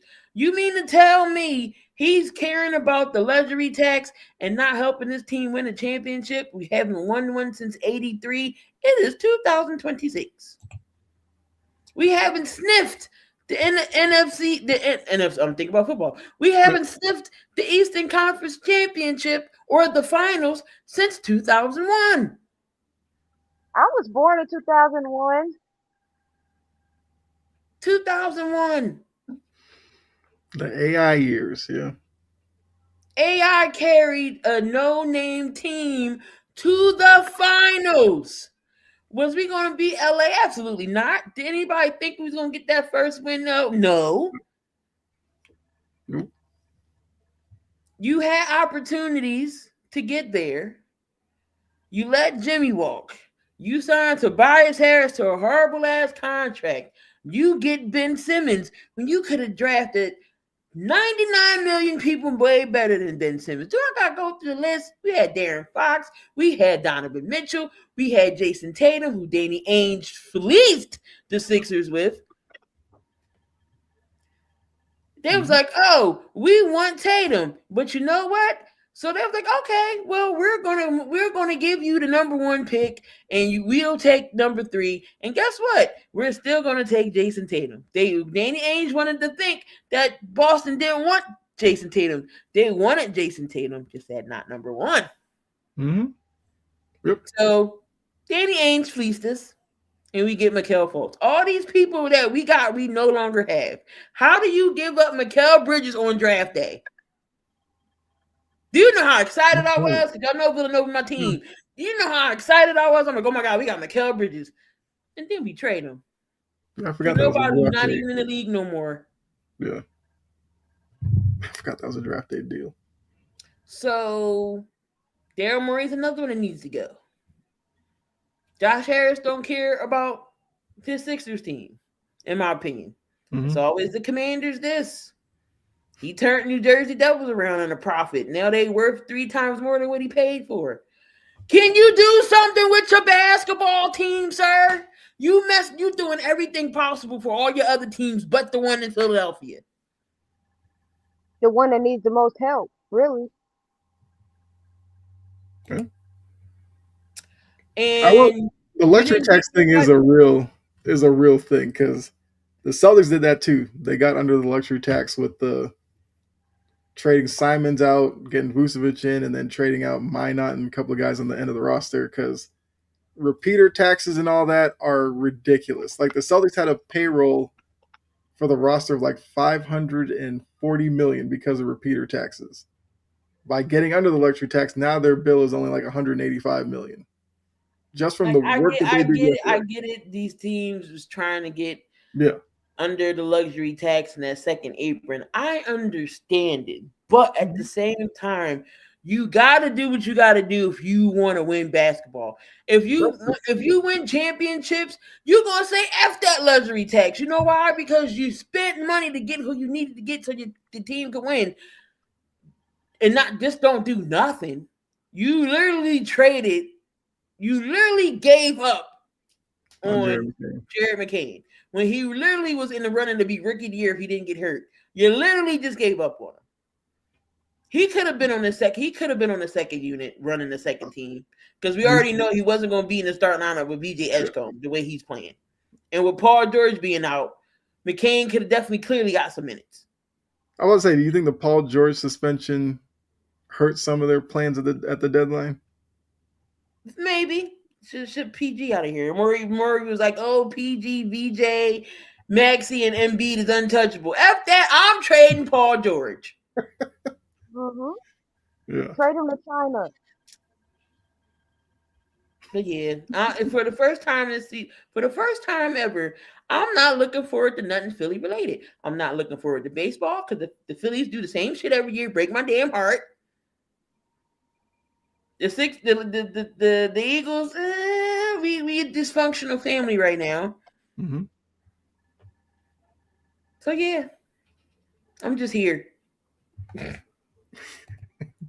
So Tava, to answer your question, all right. I kind of gone around to the Vucevic deal, and then when the Clippers traded Zubac to Indy, I was shocked about that. That was the guy I wanted the whole time, but then I knew Boston couldn't match what Indy gave up, so I'm fine with the decision the Clippers made. I think Vucevic for a year, because he's like 35 on an expiring contract, he works with Joe Mazzulla's offense. Mazzulla will like the fact that Vucevic can shoot the three. You can run kind of your offense through him around the free throw line. He's a good passer. I feel like I'm fine with that part of it. I need to see defensively. He's not great on defense. Yeah. So I need to see how Boston's system can work with Vucevic out there. I mean, Garza's not a great defender either, but he somehow makes it work because Garza's he works on the boards. I think Vucevic can do that. If Vucevic does nothing more than just rebound, I'm fine with it. And plus, he can get you at least get you 15 to 20 points. Right. And if he's going to spread the floor and he can shoot well enough from three, I'm perfectly okay with it. I went into it wanting Zubac, didn't get him. Vucevic, I guess, would probably be the second best option based off of guys who actually were moved. So I'm fine with it. Still want Zubac, but I'm fine with Vucevic. Flyers are showing promise. Here we're saying, reading the comments, where I can get some of this gravy on my son's team. Can we win a chip? Look, say what y'all want. I know we troll Dylan Brooks, but Dylan Brooks is a baller. I love that he's finally embraced being a villain. He didn't want to do it before, and now that he's done it, he's playing well. He can shoot. He is shooting very well. Mm-hmm. I mean, I've always liked Dylan. Like I said, every team needs a villain. Every team needs to have a villain on their squad, and Dylan Brooks fits the bill. So but he didn't want it at first. That was my only problem, is that he acted like a villain, but didn't want a villain when people called him a villain. He didn't want that. Now he doesn't care. He's starting stuff with everybody. He just doesn't care anymore. Falling apart when they traded him. Mm-hmm. Yeah. Oh, there's rumors going around. Adam Gase could join the Chargers as an offensive assistant. So are both Harbaughs dumb or slow? God help us all. Gase, the man who failed as a head coach and fell like all the way down to the high school ranks, is now gonna. Okay, well, hey. Well, maybe Justin Herbert has another excuse in him. He's got to work with Adam Gase. That is terrible. Yeah.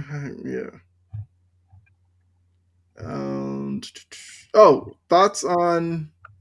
Because somebody put it in here. I forgot. I didn't even mention it. Harden to the Cavs. What does that do for Cleveland to you? Nothing. No, it don't mean nothing. Even though Spidey told Coco Jones, "Oh, we something before we get married, or we championship before we get married." Don't get that girl all false hope. I guess she's gonna be waiting a while. She's gonna be waiting a while if that's the stipulation. Y'all ain't never getting married. I mean, don't get the girl false hopes. Don't do that. Don't do that to Coco. Do you view Harden as an upgrade over Garland, at least? Because Garland's a guy. Yeah, because Garland was usually hurt come playoff time. As far as the play, no. Okay. It's only one ball. You know Mitchell's gonna want the ball. Mobley, you want to have to feed him the ball. And then there's Harden. You know he gonna do his in between the legs, step back three. I feel like Mitchell and Harden will work. I think Mobley will probably suffer because of those two. I think those two are fine going, I'll take this shot and then you can take the next one. I think those two will work that way. Mobley, I do want to see how he fits with them. That good at creating his own shot. Mm-hmm. The other two can. Yeah. Mitchell's a free agent this offseason, right? Yes. Well, I think so. Yeah. I was trying to think if it was this offseason or next, but he's up for a new deal for sure. And I think that's gonna be something that people will be watching because I like Donovan Mitchell, but I said before I don't think he could be the best player on your team if you want to win a title. So if they give him crazy money, that's gonna kind of shoehorn him into the role as the guy, and it's probably gonna limit some of the things they can do around him. He needs a co-star. Yeah. Like Cleveland might just turn into Utah 2.0. We saw those Utah teams really good in the regular season. Got to the playoffs, what happened? Mitchell tried to do too much on his own, and they would flame out like in the second round, which is basically what they've been doing in Cleveland. So they're hoping Harden can help that. Problem is, Harden's a guy who will disappear as the series goes on. So sure will. Does LeBron go back to Cleveland this summer? Jory hopes so. Jury said Jury wouldn't mind if he went anywhere as long as he not on the Lakers. Jury would buy out LeBron today to send to Cleveland tomorrow. In a heartbeat. You could strap that man to a damn rocket and blast his ass to space. I am sick of him. And Jury will pay Bronny to go with him. Yeah. Bronny got his own little brand. Did you see that? I'm like, oh Lord, they don't put y'all giving Bronny a shoe. You know what? Where can I donate so he can get the fuck off my team? I mean, yeah, can't say he's really done much in his career to earn a shoe.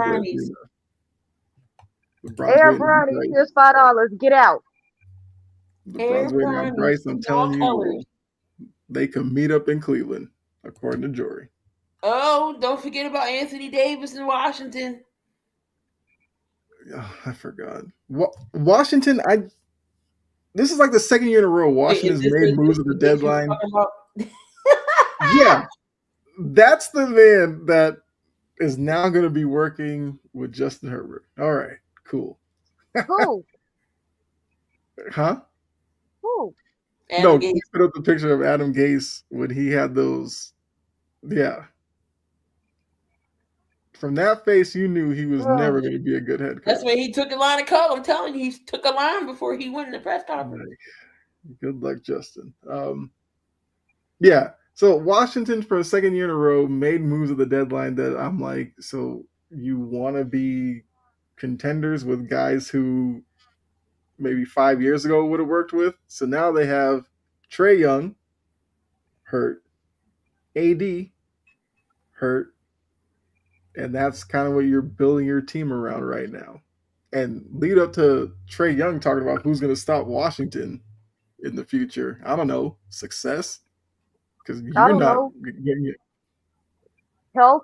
Oh, go ahead. Infirmary? Yeah. The injury tables? Trainers? It's like they let go Middleton. You got AD. I mean, Washington's building something. I'm not saying it's something worthwhile, but they're building something. I don't know what it is either. I don't know if Wizards fans even know what's going on. They're just like, hey, we're just here for a night out. We're just here so we won't get fined. Yep. All right, so I'm looking. Let's see, Washington's roster. You got Bub Carrington, Champagnie, Sharif Cooper. I didn't know he was there. I remember when the Hawks drafted him and did nothing with him. Coulibaly, AD. They got Dante Exum in the deal, who... He's still playing. Yeah, right. Exactly. Because, I think Exum remember he was that high draft pick, then he was kind of a bust. Then he kind of went overseas, then he came back. He's been a little better, but he's still, They have Keyshawn George, he's pretty good for a young player. Jaden Hardy, Trey Johnson, Scal Labissiere, did not know he was still in the league. D'Angelo Russell. They got Sarr. But it's almost like with all this going on, is Alex Sarr going to kind of get forgotten? They have Cam Whitmore, Trae Young. And Trae Young with a $46 million price tag and AD $54 million. So, yeah. they're building something.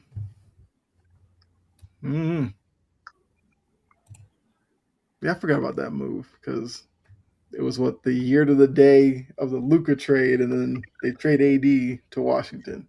Somewhere Nico Harrison's like, that's my handiwork. Oh God. We're going to remember it even more now because AD lasted less than a year there. And he only played 50-something games. Was it 50? Well, he missed 51. Yeah, he missed more than he played. Like, remember the first game he was there, had the great first half, hurt right away in the second half, and his experience was never the same there. Exum's been hurt with a toe, Kerm says. I guess. I'll be checking for Dante Exum. But I guess now that he's in Washington, I still won't look for him. Let's see. They're building to be the Clippers of the East. That's a good point. Washington's a bad franchise. Yep. And weren't they talking about moving to Virginia, I think? Don't give them people that. Oh, hell no. The good people of Virginia do not deserve that. I mean, new scenery, man. I think it'll change the fortunes. Nope. You're going to make them people miserable. Mm-hmm. All right. So let's move on to... Wait, that's the wrong one. We have another version of our hardwood hierarchy. Always stumble over that. Where we have the teams tiered off. Hold on. I pulled the right one. That's not it either. Where is it? Nope. Why am I not finding it? Hold on a second. I knew it is in here.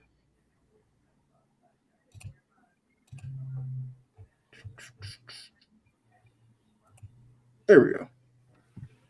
So we share this. We'll go through this really quickly. There we go. So last time we did it, I will say we have, I think, Kerm, I believe you were imploring us to move the Blazers up. We moved them up. We moved them up to air balls and excuses because I feel like they've earned that. Right. And yeah, they're playing well. We'll give them that credit. Tank alert, Pelicans, nothing needs to be said the there. Usual suspects, right? Yeah.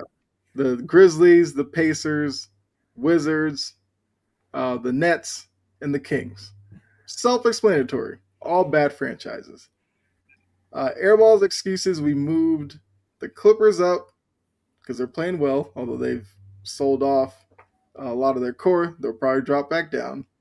The Hawks moved down there. Another move we didn't talk about, Porzingis is now with Golden State. That was also another nothing move for me, but they wanted to get Kuminga out so bad. Yeah. And now Kuminga, somebody that's battling pot. Right. And now Kuminga joins a front court where you have Jalen Johnson, you have Reese Shea. Now you get to throw Kuminga into that. Okay. The Bulls, the Bucks, Blazers now, Jazz, Hornets, and the Mavericks. And Cooper Flag might be the only thing keeping the Mavericks from really moving down. He's like the only Right. thing worth watching in Dallas. For fool's gold again. I mean, uh, Look, the Suns are having a good year. I will give them that. I don't know if I'm ready to move them up yet. Yeah. Fool's gold. The Raptors moved down. I watched a couple of Raptors games. My God, is that team horrible in the half court. If they get to play in transition all day, they're one of the best teams in the league. Half court, they don't know what they're doing. Uh-uh. Lakers, we moved down to Fool's Gold. Sun's still there. The Heat are still there. The Magic, who I'm starting to get disappointed in because they're like a 500 team once again. And the Warriors. Warriors are on thin ice. They could move down probably in a couple of weeks, but we'll see how, Porzingis works out there if he ever gets over the illness and all that. Mid-range Mafia. We moved the Cavs up, the Sixers up, Celtics up. We have the Wolves and the Knicks there. Knicks are on a little bit of a run. People in New York are loving them right now. Like we haven't I seen this know. before. But like the Knicks fans do this themselves every year. The Knicks always go on these little runs, and they all get excited. But the Knicks are still a flawed team, like a lot of teams are. But I just don't. I don't know. We'll see what Alvarado does. Another undersized guard, but I guess he'll be on the second team. And then Banner Vision, we moved the Spurs up. Yep. We have the Rockets up there, Pistons, the Nuggets, and the Thunder. Even though I feel like the Thunder are kind of slumping a little bit right now. I guess, let's see, a team to highlight. Well, Jory, we'll talk about your Lakers. Why did we decide to move the Lakers down a rung? Because they can't defend a parked car at a fucking red light. Not a parked car at a red light.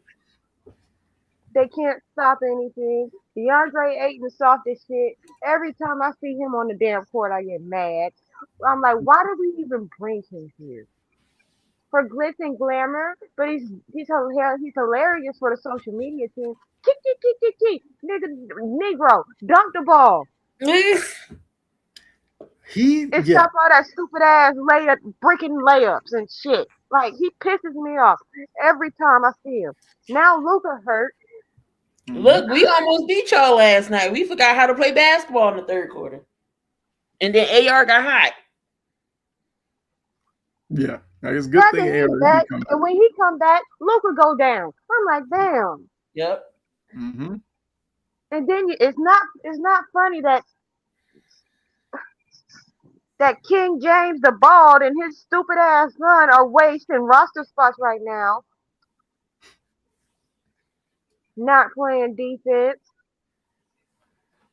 Hey, that's All-Star LeBron James, okay? Yeah, All-Star. I kiss my ass with that. Yeah, I mean, I would have, yeah. But, they give him that 22nd year in a row or whatever it is now. And then you got a whole bunch of people who run around and don't do shit on offense. Mm-hmm. Gabe, Vanderbilt. You ain't got to worry about him no more. True. I wanted him gone. I never wanted Ayton. He another Charmin. Yeah, top of King James the Bald.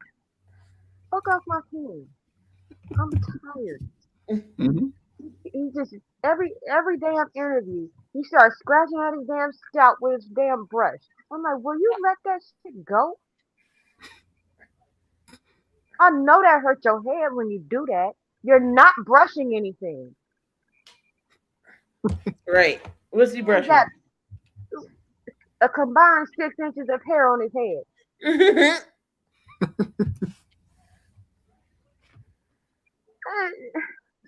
And then poor JJ being constantly emasculated by this idiot. Yeah. I know JJ go home after the game and be like, what the hell? But Rob has poorly constructed this roster. He's top loaded these fucking contracts. You know, Yes. Rui can stay. Ruby can stay. AR can stay. The rest of these, Kennard can stay because we just traded for him. Mm-hmm. Oh, Jackson Hayes want to be tough ass? You mean to sit here and tell me that you got all this goddamn smoke for MFN mascot? Stop. But you How don't you do get shit fired? on the court. How you get suspended for pushing a mascot? But you get all this smoke for a mascot. But you can't do shit on the court but run around and jump up and down. They said I shouldn't There's have a took this brilliant job. mind. Don't ruin this. Do not ruin this coach dealing with this pretentious ass, airheaded ass 40-year-old.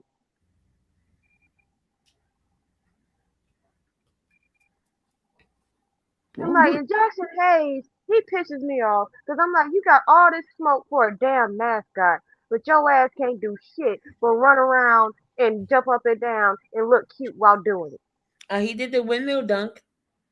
That's the looking cute part. Right. I have expected him to miss it. Not gonna lie. I would have laughed. I Isn't really gonna be in would the have dunk contest, bro? laughed. He's showing people what to expect. He's gonna be in the dunk contest. Oh God. I'm not watching that shit. I don't think a lot of people are. Not with his ass on it when the way he pissed me off so damn bad every time I see him on the court. Mm-hmm. Yeah. And then you got Rich Paul. You talking about the Eagles having a soap opera. The Lakers have their own goddamn reality TV show going on over here. Mm-hmm. Talking Rich about Paul still dating Adele. Huh? Rich Paul still dating Adele. Yes. Yep. Go be with her. Go make her happy. Stop trying to call for Austin Reeves getting traded. Because I wish we could trade your ass to Mars. The fuck? Like, Mm-hmm. make it stop. And I know this team is a first round exit. All it is for a first round exit. Mm-hmm. Inconsistent offense. Can't do shit on defense. You got too many damn cooks in the fucking kitchen. Rich Paul don't know when to shut the hell up. LeBron don't know when to shut the fuck up. Aiton soft as baby shit. Don't nobody play defense. Nobody. Luka's version of defense is good. And he was doing better about that. He was doing so much better. Then he reverted back to this bullshit. I heard a stat. Slowest defenders in the league. I think Harden is the slowest. LeBron's the second slowest. And Luka's the third slowest defender. I believe it.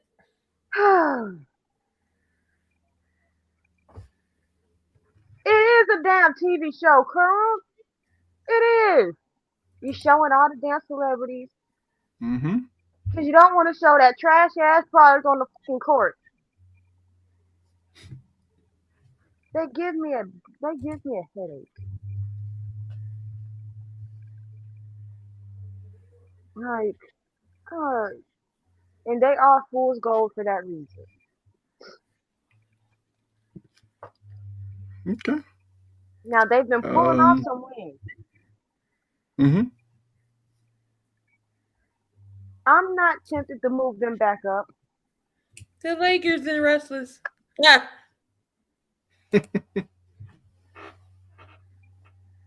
Okay. I mean, yeah, I think the Lakers right now are where they need to be. I guess, well, Key, let them know why move the Sixers up. Surprisingly, the Sixers have been playing well. We were on a 5-game winning streak before we lost to Lakers last night. Joel Embiid actually has been playing very well. Joel's been playing very well. VJ's giving you flashes. Maxi's giving you flashes. Sixers as a whole with 6 seed right now. We're not playing bad. So yeah, we moved them up to mid range. We'll see how long that lasts. We might go back down to fool's gold, but I like where the Sixers is at right now. Thomas says, build around Luka and Reeves. I kind of feel like that's the plan. You just have to get LeBron out the door. That's the problem. Big Bron and Little Bron both need to go. I mean, Bronny doesn't factor into anything. It's LeBron. Like you can't openly be like, hey, LeBron, play third fiddle to Luka and Reeves. Like he's just gonna be temperamental. He can somewhat. Both can go. Well, I assume if LeBron goes, Bronny's probably going to go wherever he goes anyway. Like, LeBron will get whatever team he goes to, be like, hey, call LA, get Bronny in here. But I'm sure if the Lakers pick up that phone, they'll be like, you want who? You want Bronny? We'll take that trade. I don't care what you can take him for free. Yeah. You can have him for $3.99. Free $99. He about to go to China when his dad retires. Send Bron and Bronny to Liverpool. Yeah. All right. I'll say Celtics moved up as well. My guy Psycho Joe coaching his behind off. They just beat the Rockets the other night. No Hauser, no Tatum, obviously, no Brown, no Vucevic because the trade had just happened. So no Simons either. And they beat the Rockets by like 24 with KD playing. And KD was frustrated the whole night. But that was probably Missoula's best coaching job of the season. Now tonight, they were down early to the Heat. They actually mounted a comeback and won that game late. I saw Vucevic had a double-double, so he's already paying off. He's doing his thing. There you go. Yeah. Look, if he's going to do, what was he had? 11 points, 12 rebounds. He does that every night. I will not care. And he had 4 assists. So, that's not bad numbers. Yeah, did it in 27 minutes. So that seems like probably the role that they'll have for him. I just think, Jaylen Brown obviously playing so well. It seems like every night it's either like Derek White has a good night or it's Pritchard. Luka Garza is on a hot streak for a week now where he's shooting the 3 ball well. Keita is doing his thing in the middle. They had Ron Harper had a big night against the Rockets. So right now, a lot of things are going the Celtics' way. And they're still out there looming. Tatum possibly coming back. I think the latest report was physically Tatum is good. He's trying to get over the mental block of believing he could go out on the court and do everything he wants to do and not get hurt again. So if that's the point he's at right now, I think he has plenty of time to, get over that hurdle, whether it's like mid-March or something. Like it definitely seems like Tatum's going to be back at some point. So if they can stay as a 2-3 seed in the East, to get Tatum back in probably a lesser role, you don't want to push it. They might be able to make a run in the East. Obviously, matchups will kind of dictate everything, but yeah, I like what I'm seeing from them.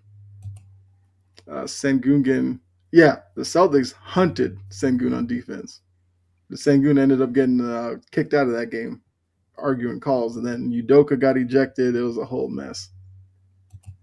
Rockets need a point guard. Yes. They tried Reed Shepherd. I don't think that's his natural position. They let like Sengun bring the ball up. Like I don't understand why they didn't necessarily address that in the trade market. Could they be waiting for maybe a buyout? Bring Chris Paul back? I don't know. But they do need a point guard. Because they're relying way too much on. I can see Chris Paul. That'd be your best bet. I think that's what they're waiting for. They're waiting for Chris Paul to get like bought out in Toronto and then try to pick him up. I mean, Lonzo's out there. I guess. But Lonzo's shooting like 20% from three. So he has the same problems he's had his whole time. Like, people are just going to leave him open at the perimeter and dare him to make shots. But you could do worse than Lonzo as a point guard. But at least he knows how to bring the ball up. Yeah. And he could defend the other point guard as well. Right. That's probably a name to look for. Yeah, outside of that, we moved the Spurs up. I feel like that's the last thing we could talk about. I feel like it's pretty simple. You got a healthy Wemby. You got those young guys around them. The Spurs are an interesting team. That's who Victor Wembanyama reminds me of. Who? You know exactly where I'm going at with this delusional ass shit. Kendrick Perkins. Oh, God. The fact that his big-headed ass said that bullshit, I'm like, bro. And I was going to wait for Final Burn, but then you brought it up. And I'm like, you know what? Look, I'm going to say it now. Don't nobody look at no Victor Wembanyama and say, oh, he reminds me of Kendrick Perkins. It reminds me of Perk. I'm thinking about you. Perk is his own parody account right now. But are you smoking your own crack? What are you doing? Mm-hmm. He's a living burner account. Wembanyama reminds me of me. And you know what else reminds me of you? A damn bullfrog. What? CP3 isn't playing anymore. No, he'll play if somebody call for him. Yeah. Yeah, Perk wonders why nobody takes him seriously. Because you do stupid stuff like that. He done ran L out of ESPN. Right. Was it? She did that Netflix thing. Yeah. Yeah. So shout out to her. It was 2 weeks after he said that dumb shit about why take ibuprofen when you need a Perk. Mm-hmm. You are on ESPN. You are not supposed to be promoting hard opiate use. Right. Crackhead, like, stop. Talking about Victor Wembanyama reminds you of you. You're not that tall. You're not that skinny. And your head's not that little. You look nothing alike. Y'all don't even play alike. Mm-hmm. Perk got fat after the NBA. I don't think Wembanyama's Victor's gonna do that. Perk has bad and good takes. I dare you to come up with the last Perk good take. I haven't. I honestly couldn't remember one. Like, he pisses me off. When he said that shit, I'm like, bro, are you remembering that we watched you play? Are you forgetting that? I honestly think Perk thinks that the younger generation that he assumes watches him didn't, but it's like there are other people who did actually see you play that still know who you are. Yeah. What are we talking about? Like, what?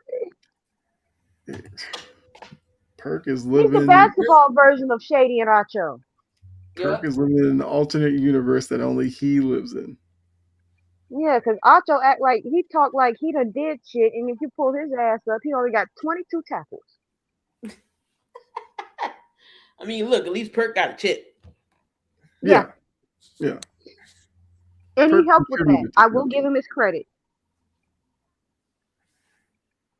He helped with that. He helped that team win that championship. At the same time, you weren't the biggest important piece, like you say you were. Mm-hmm. Topper, you know the level of unbearable that would be? Don't put it past them. Do not put it past them to somehow meet up one day. I would not be watching that. because that is nothing but one big ass show of rage bait. Mm-hmm. And I'm easy to rage bait because I can't stand stupid shit. Kaylee, I'm not even gonna lie about that. I am very easy to rage bait. I do not like stupidity. Just like when that dumbass Drewski went up there and said what the hell he said. I'm like, Mm-hmm. bro, what the fuck is wrong with you? You said it right the first time. Now you over here just making up words, putting random syllables together, sounding like a baby for no fucking reason other than a key. Time and place. Gilbert dumbass can shut the fuck up too. Honestly, I haven't heard Gilbert in a while. You don't need to. Yeah, I actively choose not to listen to Gilbert. Because he's be loud and wrong, and has the emotional intelligence of a fucking gnat. And you also know who has that? Swaggy fucking P. I'm sorry, I'm finna go into a tangent, but he done pissed me off too because they were discussing the Sangoon shit, right? Mm-hmm. And we gonna get on him because he called that lady a B word in her ear. And then Nick Young gonna say, "Bitch, make the call then." Motherfucker, you got daughters too. And you over here just calling the lady out of her name for no fucking reason, you airhead bimbo ass clown. I get, regardless of the female or not, the male refs don't get the call right. So, but you don't hear NBA players calling them bitches. Mm-hmm. Yeah. So she was like, "Oh, what you say? You call me a bitch? Get your ass out of here." And then here go Maya Thompson. Oh, make the call. You know what? You can get out too. Right. But we get that all the time. Remember when baseball had the woman ump? Yeah. And before the woman even got to call a game, everybody was like, "Oh, this is going to be the worst thing." It's just like, look, like you said, men miss calls too. But let's stop acting like women are just going to run out there blindfolded and just make it up as they go along. Obviously, they are a referee for a reason. They was qualified. Yeah. Like I told you, I don't care if you blue, purple, yellow, gold. You qualify to do a job, you're going to do your job. Mm-hmm. Yep. Violet paved the way for women referees. If y'all don't know who Violet is, she was in the NBA for like 20-something seasons. Mm-hmm. You know she dealt with a lot being the first one. And so Nick Young, and they were discussing it in a respectful manner. And the only person who was laughing at that was him. That means everybody think you lame as hell for that bullshit. Mm-hmm. We talking about how disrespectful it is to sit there and call that lady out her name for no fucking reason. Some people miss calls, okay? But then for you to turn around and say, "Well, bitch, make the call." You're not finna You'll be hella pissed off if somebody called your mama a bitch. I don't care how high and mighty these men are. Let somebody call the female that's important in your life, whether it's your sister, your daughter, your aunt, whoever, a bitch. You gonna be mad. Mm-hmm. Yep. And Shangoon need to be ashamed of his damn self. He was my burn, but that's ridiculous. Yeah. He was probably getting taking his frustrations up because he was getting his ass clamped all night long. Yeah. Yep. That's what it was, not the damn call. His ass was frustrated. Mm-hmm. He was getting locked down. There's a few times that, Rockets players just looking at each other and just was like, "What are you doing?" They're like, "What are you doing?" There was a few times Kevin Durant was like, "What are y'all doing?" Udoka was doing the thing where the team's looking at him to call a timeout. He's like, "No, y'all figure it out." Until he got tired of it and he got himself ejected. They had that Hall of Fame gold clamps on him. Every time he moved, that's what you seen, clamps. Mm-hmm. Boston is annoying like that. Yep. Because they get it from their coach, who's a psycho. Who is a psychopath. This man, they had a media game, and this man was picking up media members full court. Like, what are you doing? Trying to show them that they Like, you knew that they probably walked into Mizzou's office like, hey, we got that media game today. Joe didn't want to play against them, so he's like, okay, they want to play, we're gonna play it today then. He's like, I hope that's the last one I have to do, but it's like a yearly thing. But that's just Joe. He is crazy. Psychopath, and he's hanging out with the other psychopath in Boston too. You can tell. Him and Vrabel are besties. Watch us how.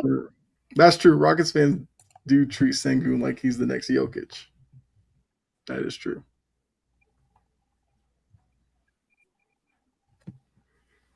But I mean, look, we kind of started Final Burn, so I'm gonna let Jory go because mine was basically already used it when we talked about the topic. So here's your list, Jory. The floor is yours. That's true, Kerm. Yeah, KD was yelling at Sengun to play defense. Cam Newton, you big ass, freaky ass frog with homeless looking hair.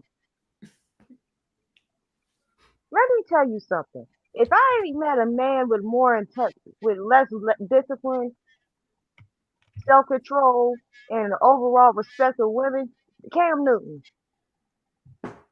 Ladies and gentlemen, you can't be friends. Like,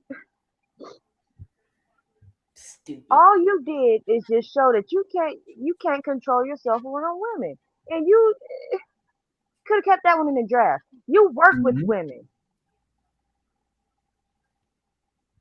You work with women. And you mean to tell me we all know now that there's a part of you that is thinking about who you want to sleep with.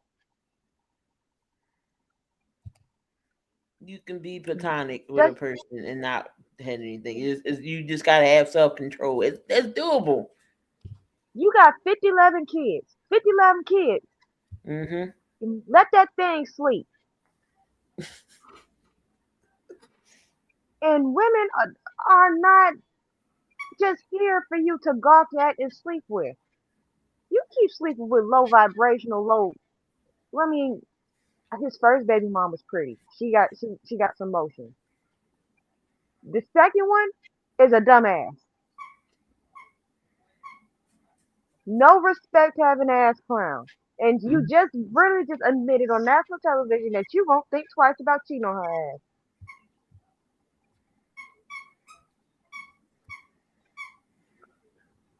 Dummy. Idiot. Like, learn. And another thing that he be doing that pissed me off. What is with you and the Patriots? What's going on? Are you mad because under Belichick you didn't magically reverse the clock? Are you mad about that? Mm-hmm. Did you not forget I'm back. Like, we quite literally saw how you played.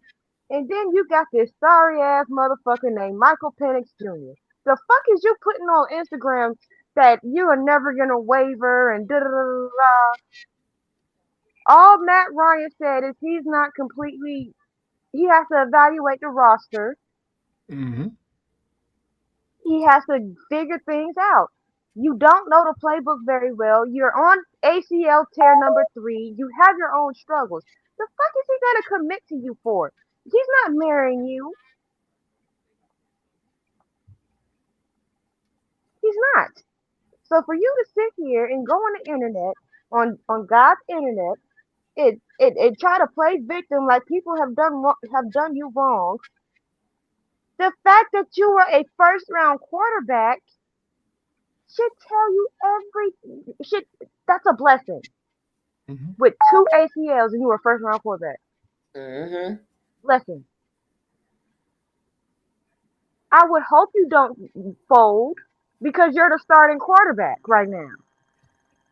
You're acting like your job is at risk. You are the starting quarterback right now.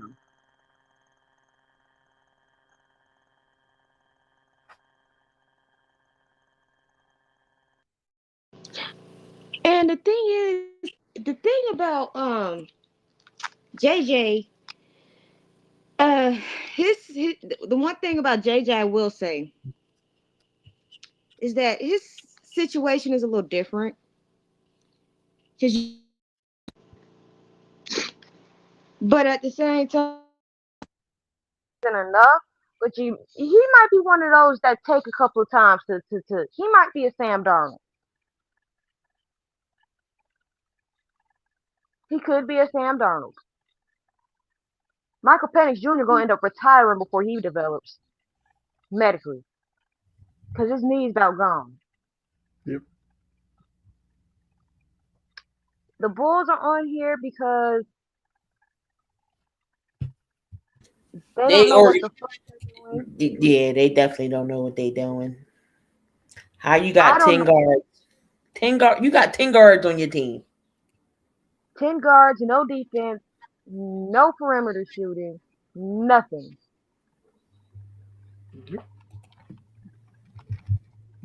To Jerry Reinsdorf, sell the team. And sell the White Sox too. At least the White Sox trying to make some moves. That is true. The White Sox are building towards something. The Bulls are just, yeah. So the Bulls have no one over 6'10", 10-point guards, Nope. one promising young player, 0 first-round picks received for all of your good players, and took everyone else's trash off their hands. Pretty much. Yeah. You get rid of just really quickly, Boots. here's the roster. Yeah. They still got Patrick Willie. Oh man. Make that make sense. He gonna be a Bull for life. Watch. Now, to another little side part. The Grammys were this weekend. And, you know, Kendrick Lamar got another Grammy. Not a couple Grammys, actually. And you know who came out of woodwork? Talking about why he didn't get no damn Grammy? Lil Wayne. Sir, did you listen to that damn album that you put out? That's trash. Yeah. Hot garbage. You over here talking about I just gotta work a little harder. First of all, DMX had about 6 to 7 songs that charted. Ain't shit off that trash album chart. And then you got Cokehead Minaj going on rants, going at people all damn weekend. You need to shut the fuck up. Actually, no, you know what? I'm not gonna go in on her ass because we don't leave. I'm gonna leave the trumpets alone because she done got into that fan base. They love her. She's not deep enough to get on that alternative halftime show, though. No, yeah. when you left her off. When you done, I got somebody to put on. If that dumbass bitch ever wanted to do a Super Bowl, she won't ever do one. Because guess who she spent the last 18 months going at? Cardi. Jay-Z. Right. And guess who chooses the talent for the Super Bowl? Jay-Z. Mm-hmm. And for and that former Chargers player, Braden Fehoko, pisses me off so bad about just he talking about Kendrick's not a good lyricist and da da da da. I'm like, if you just want to suck on Drake, just say that. But Kendrick Lamar has a whole ass Pulitzer Prize. Why are you even in this? You barely know football and you played it. You say dumb shit just to say dumb shit. Like, why are you here? Why do you keep popping up on my timeline? I don't follow you. Why is it you and him and those badass takes that piss me off so bad always appear on my timeline? And to everybody who's really mad about Kendrick Lamar getting a Grammy, your mammy. Cause what the hell is being mad gonna do? That shit was a good ass album. I bump it. But I'm an intellectual, so I know what he be getting at. But only people, the most people who have a problem with Kendrick getting that Grammy are people who don't listen to the lyrics of music, who just listen to shake their ass. Have you noticed that?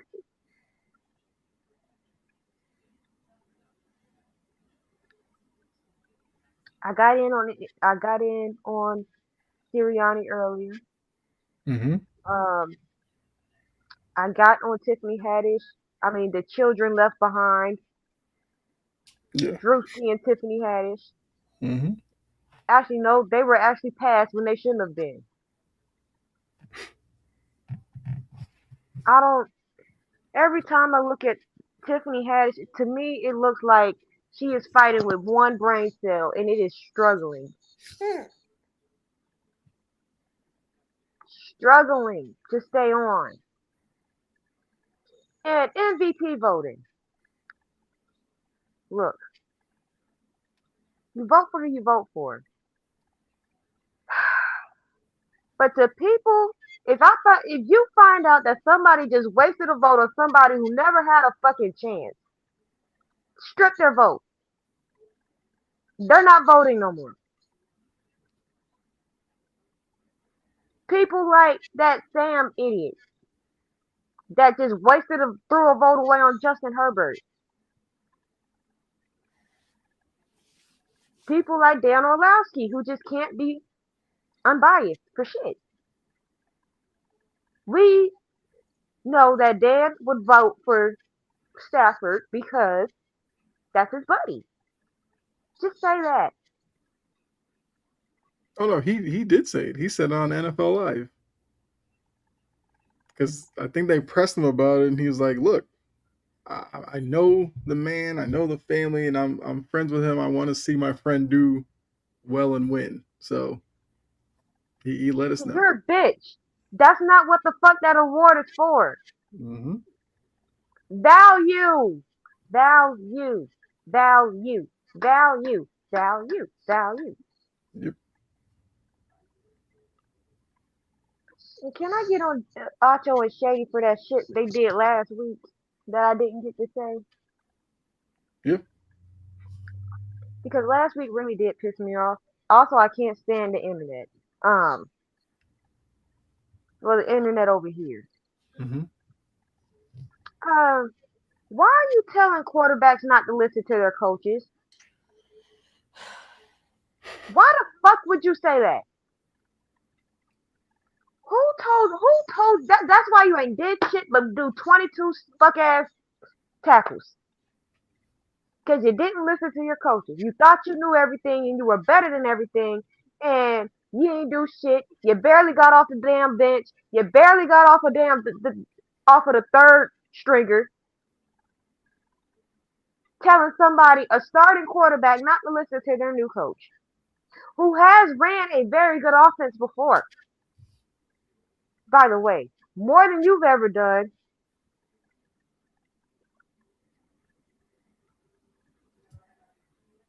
Why are we telling people that? Y'all trying to get people traded and out of the league. Listening to you.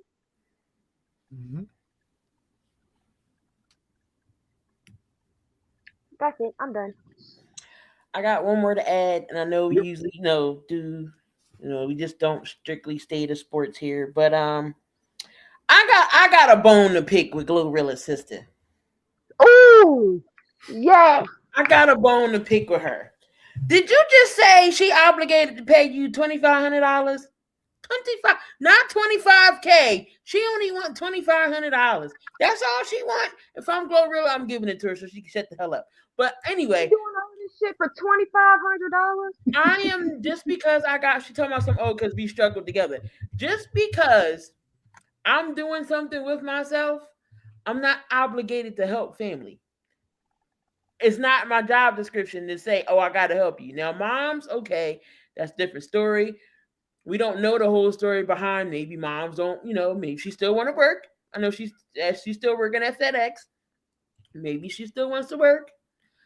I get it, but at the same time, she is not obligated to help you. That's how they go broke. Because you're gonna keep begging and asking and doing this and doing that. She got to back up and says no. I'll help you here and there. Here, okay, but you're not going to keep draining me. But it's all this bitch wanting just $2,500. Give it to her. She shut the hell up. Shut the fuck up. Yep. And you know it's bad because you know how I know I've been ranting to you about this for about a month. That man Finesse 2 times has been on a damn coke rant for the past 2 fucking months, and the fact that you made him make sense knows that you dead ass wrong. And he needs to stop. And while we talking about people that ain't got nothing to do with sports, Finesse needs to stop. Put down the perks, put down the fucking honey packs. I know your girlfriend in prison, in jail right now because she got a fed hold because of your stupid ass. Get clean. And the thing about Finesse that pissed me off so bad is he can actually freaking rap. He can really rap. But he always going at his family. He's on that. He done turned into a straight internet fool now. That's on pills. I think he kind of on that powder, but whatever.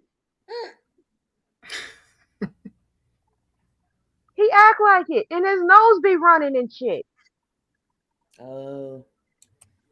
Breaking news. WNBA submits latest collective bargaining agreement proposal Friday evening. So we'll see. Okay.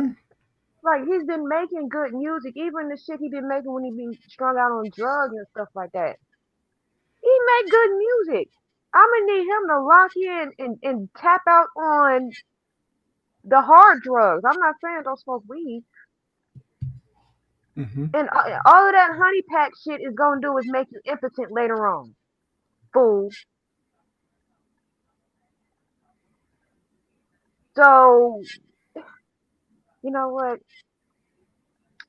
That's all I have. Because I could really talk for a day about that crackhead. Him and his little dumbass girlfriend. The baby mama dumb as hell, too. She's slow. Just up in there just smiling and shit. Like, girl, grow a pair. You got more than one child. You got about 8 of them things.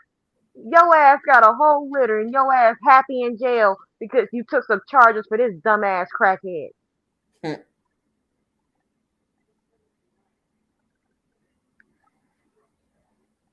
Disappointed.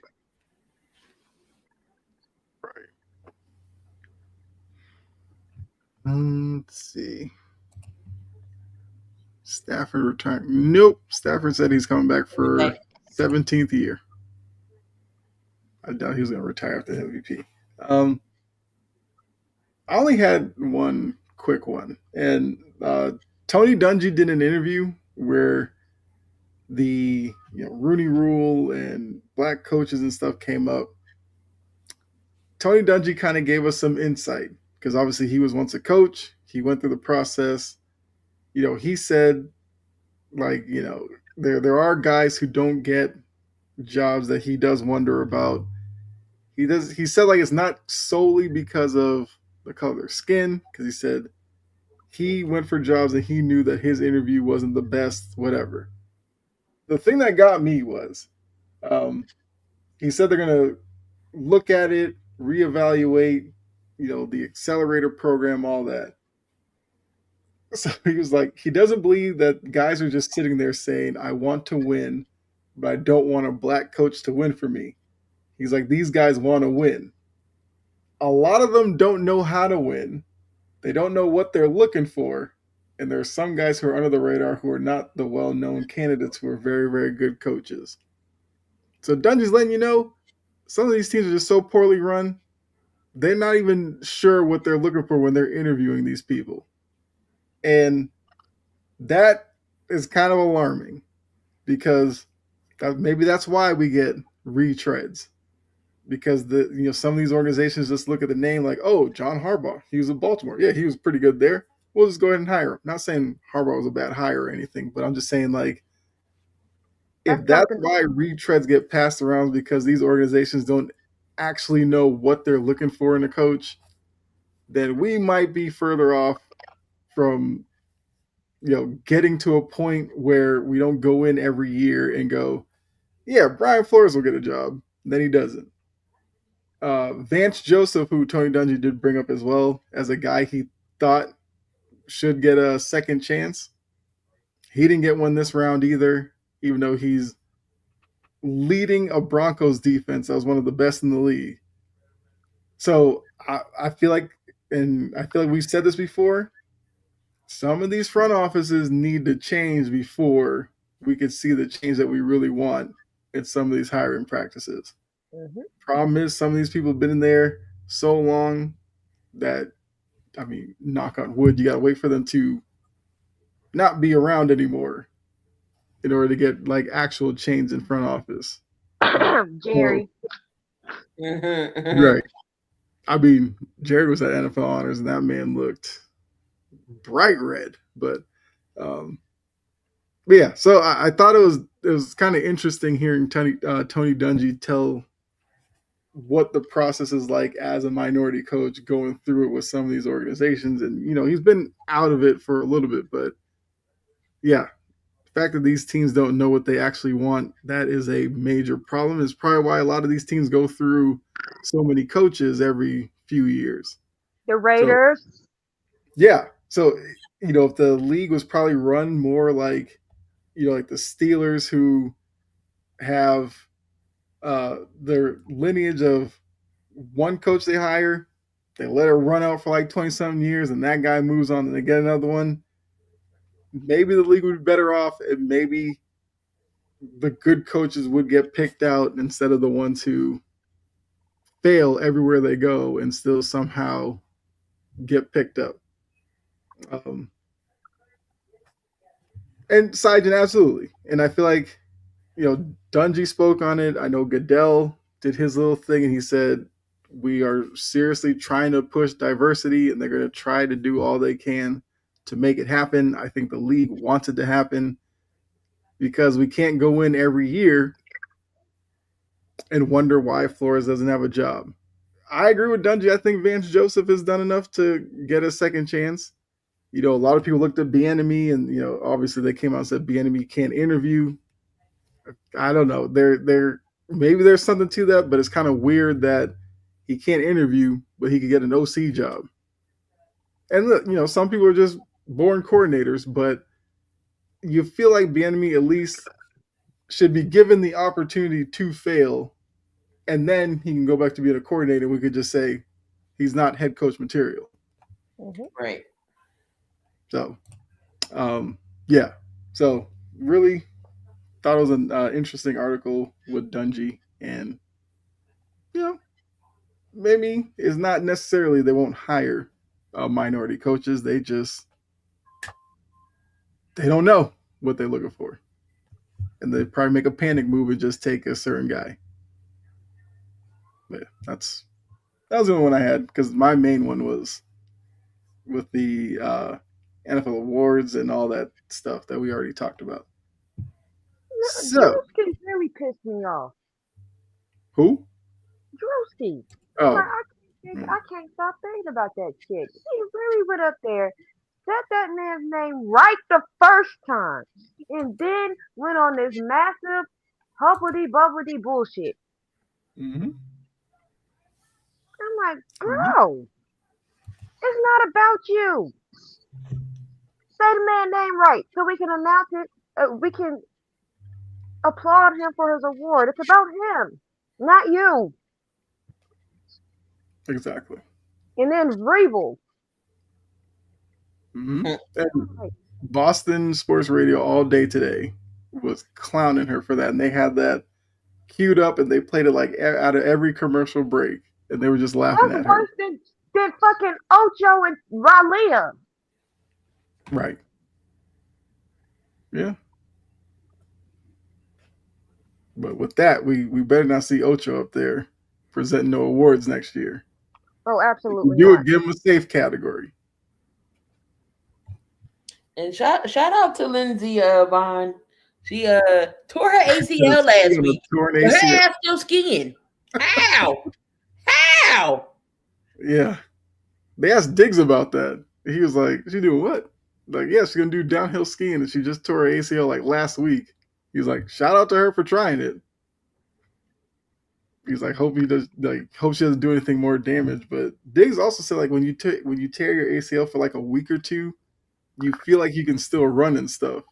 And then you kind of really feel that pain, and then you have to go like under the knife. So if she can do it, that's going to be a crazy Olympic story that she can kind of tell. If she wins medals over it, that's going to be crazy. Yeah, I won 4 gold medals on a torn ACL. Excuse me? Yeah, that's crazy. Oh yeah, Winter Olympics. Well, kicked off yesterday, but the opening ceremony was all about tonight. The curling. I mean, look, I said it yesterday. Wire to Wire was talking about it. The Summer Olympics have all like the glamour events. Winter Olympics is still cool. Like curling, look, I would never watch curling outside of the Olympics, but for some reason the Olympics make it seem exciting. Like, I don't know. It's something about that little tube and that brush. Yeah. It's literally just shuffleboard on ice, and they make it look entertaining.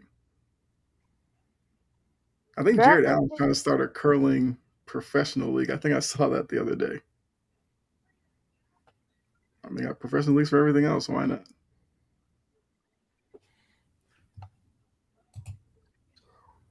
Still waiting on England versus Germany.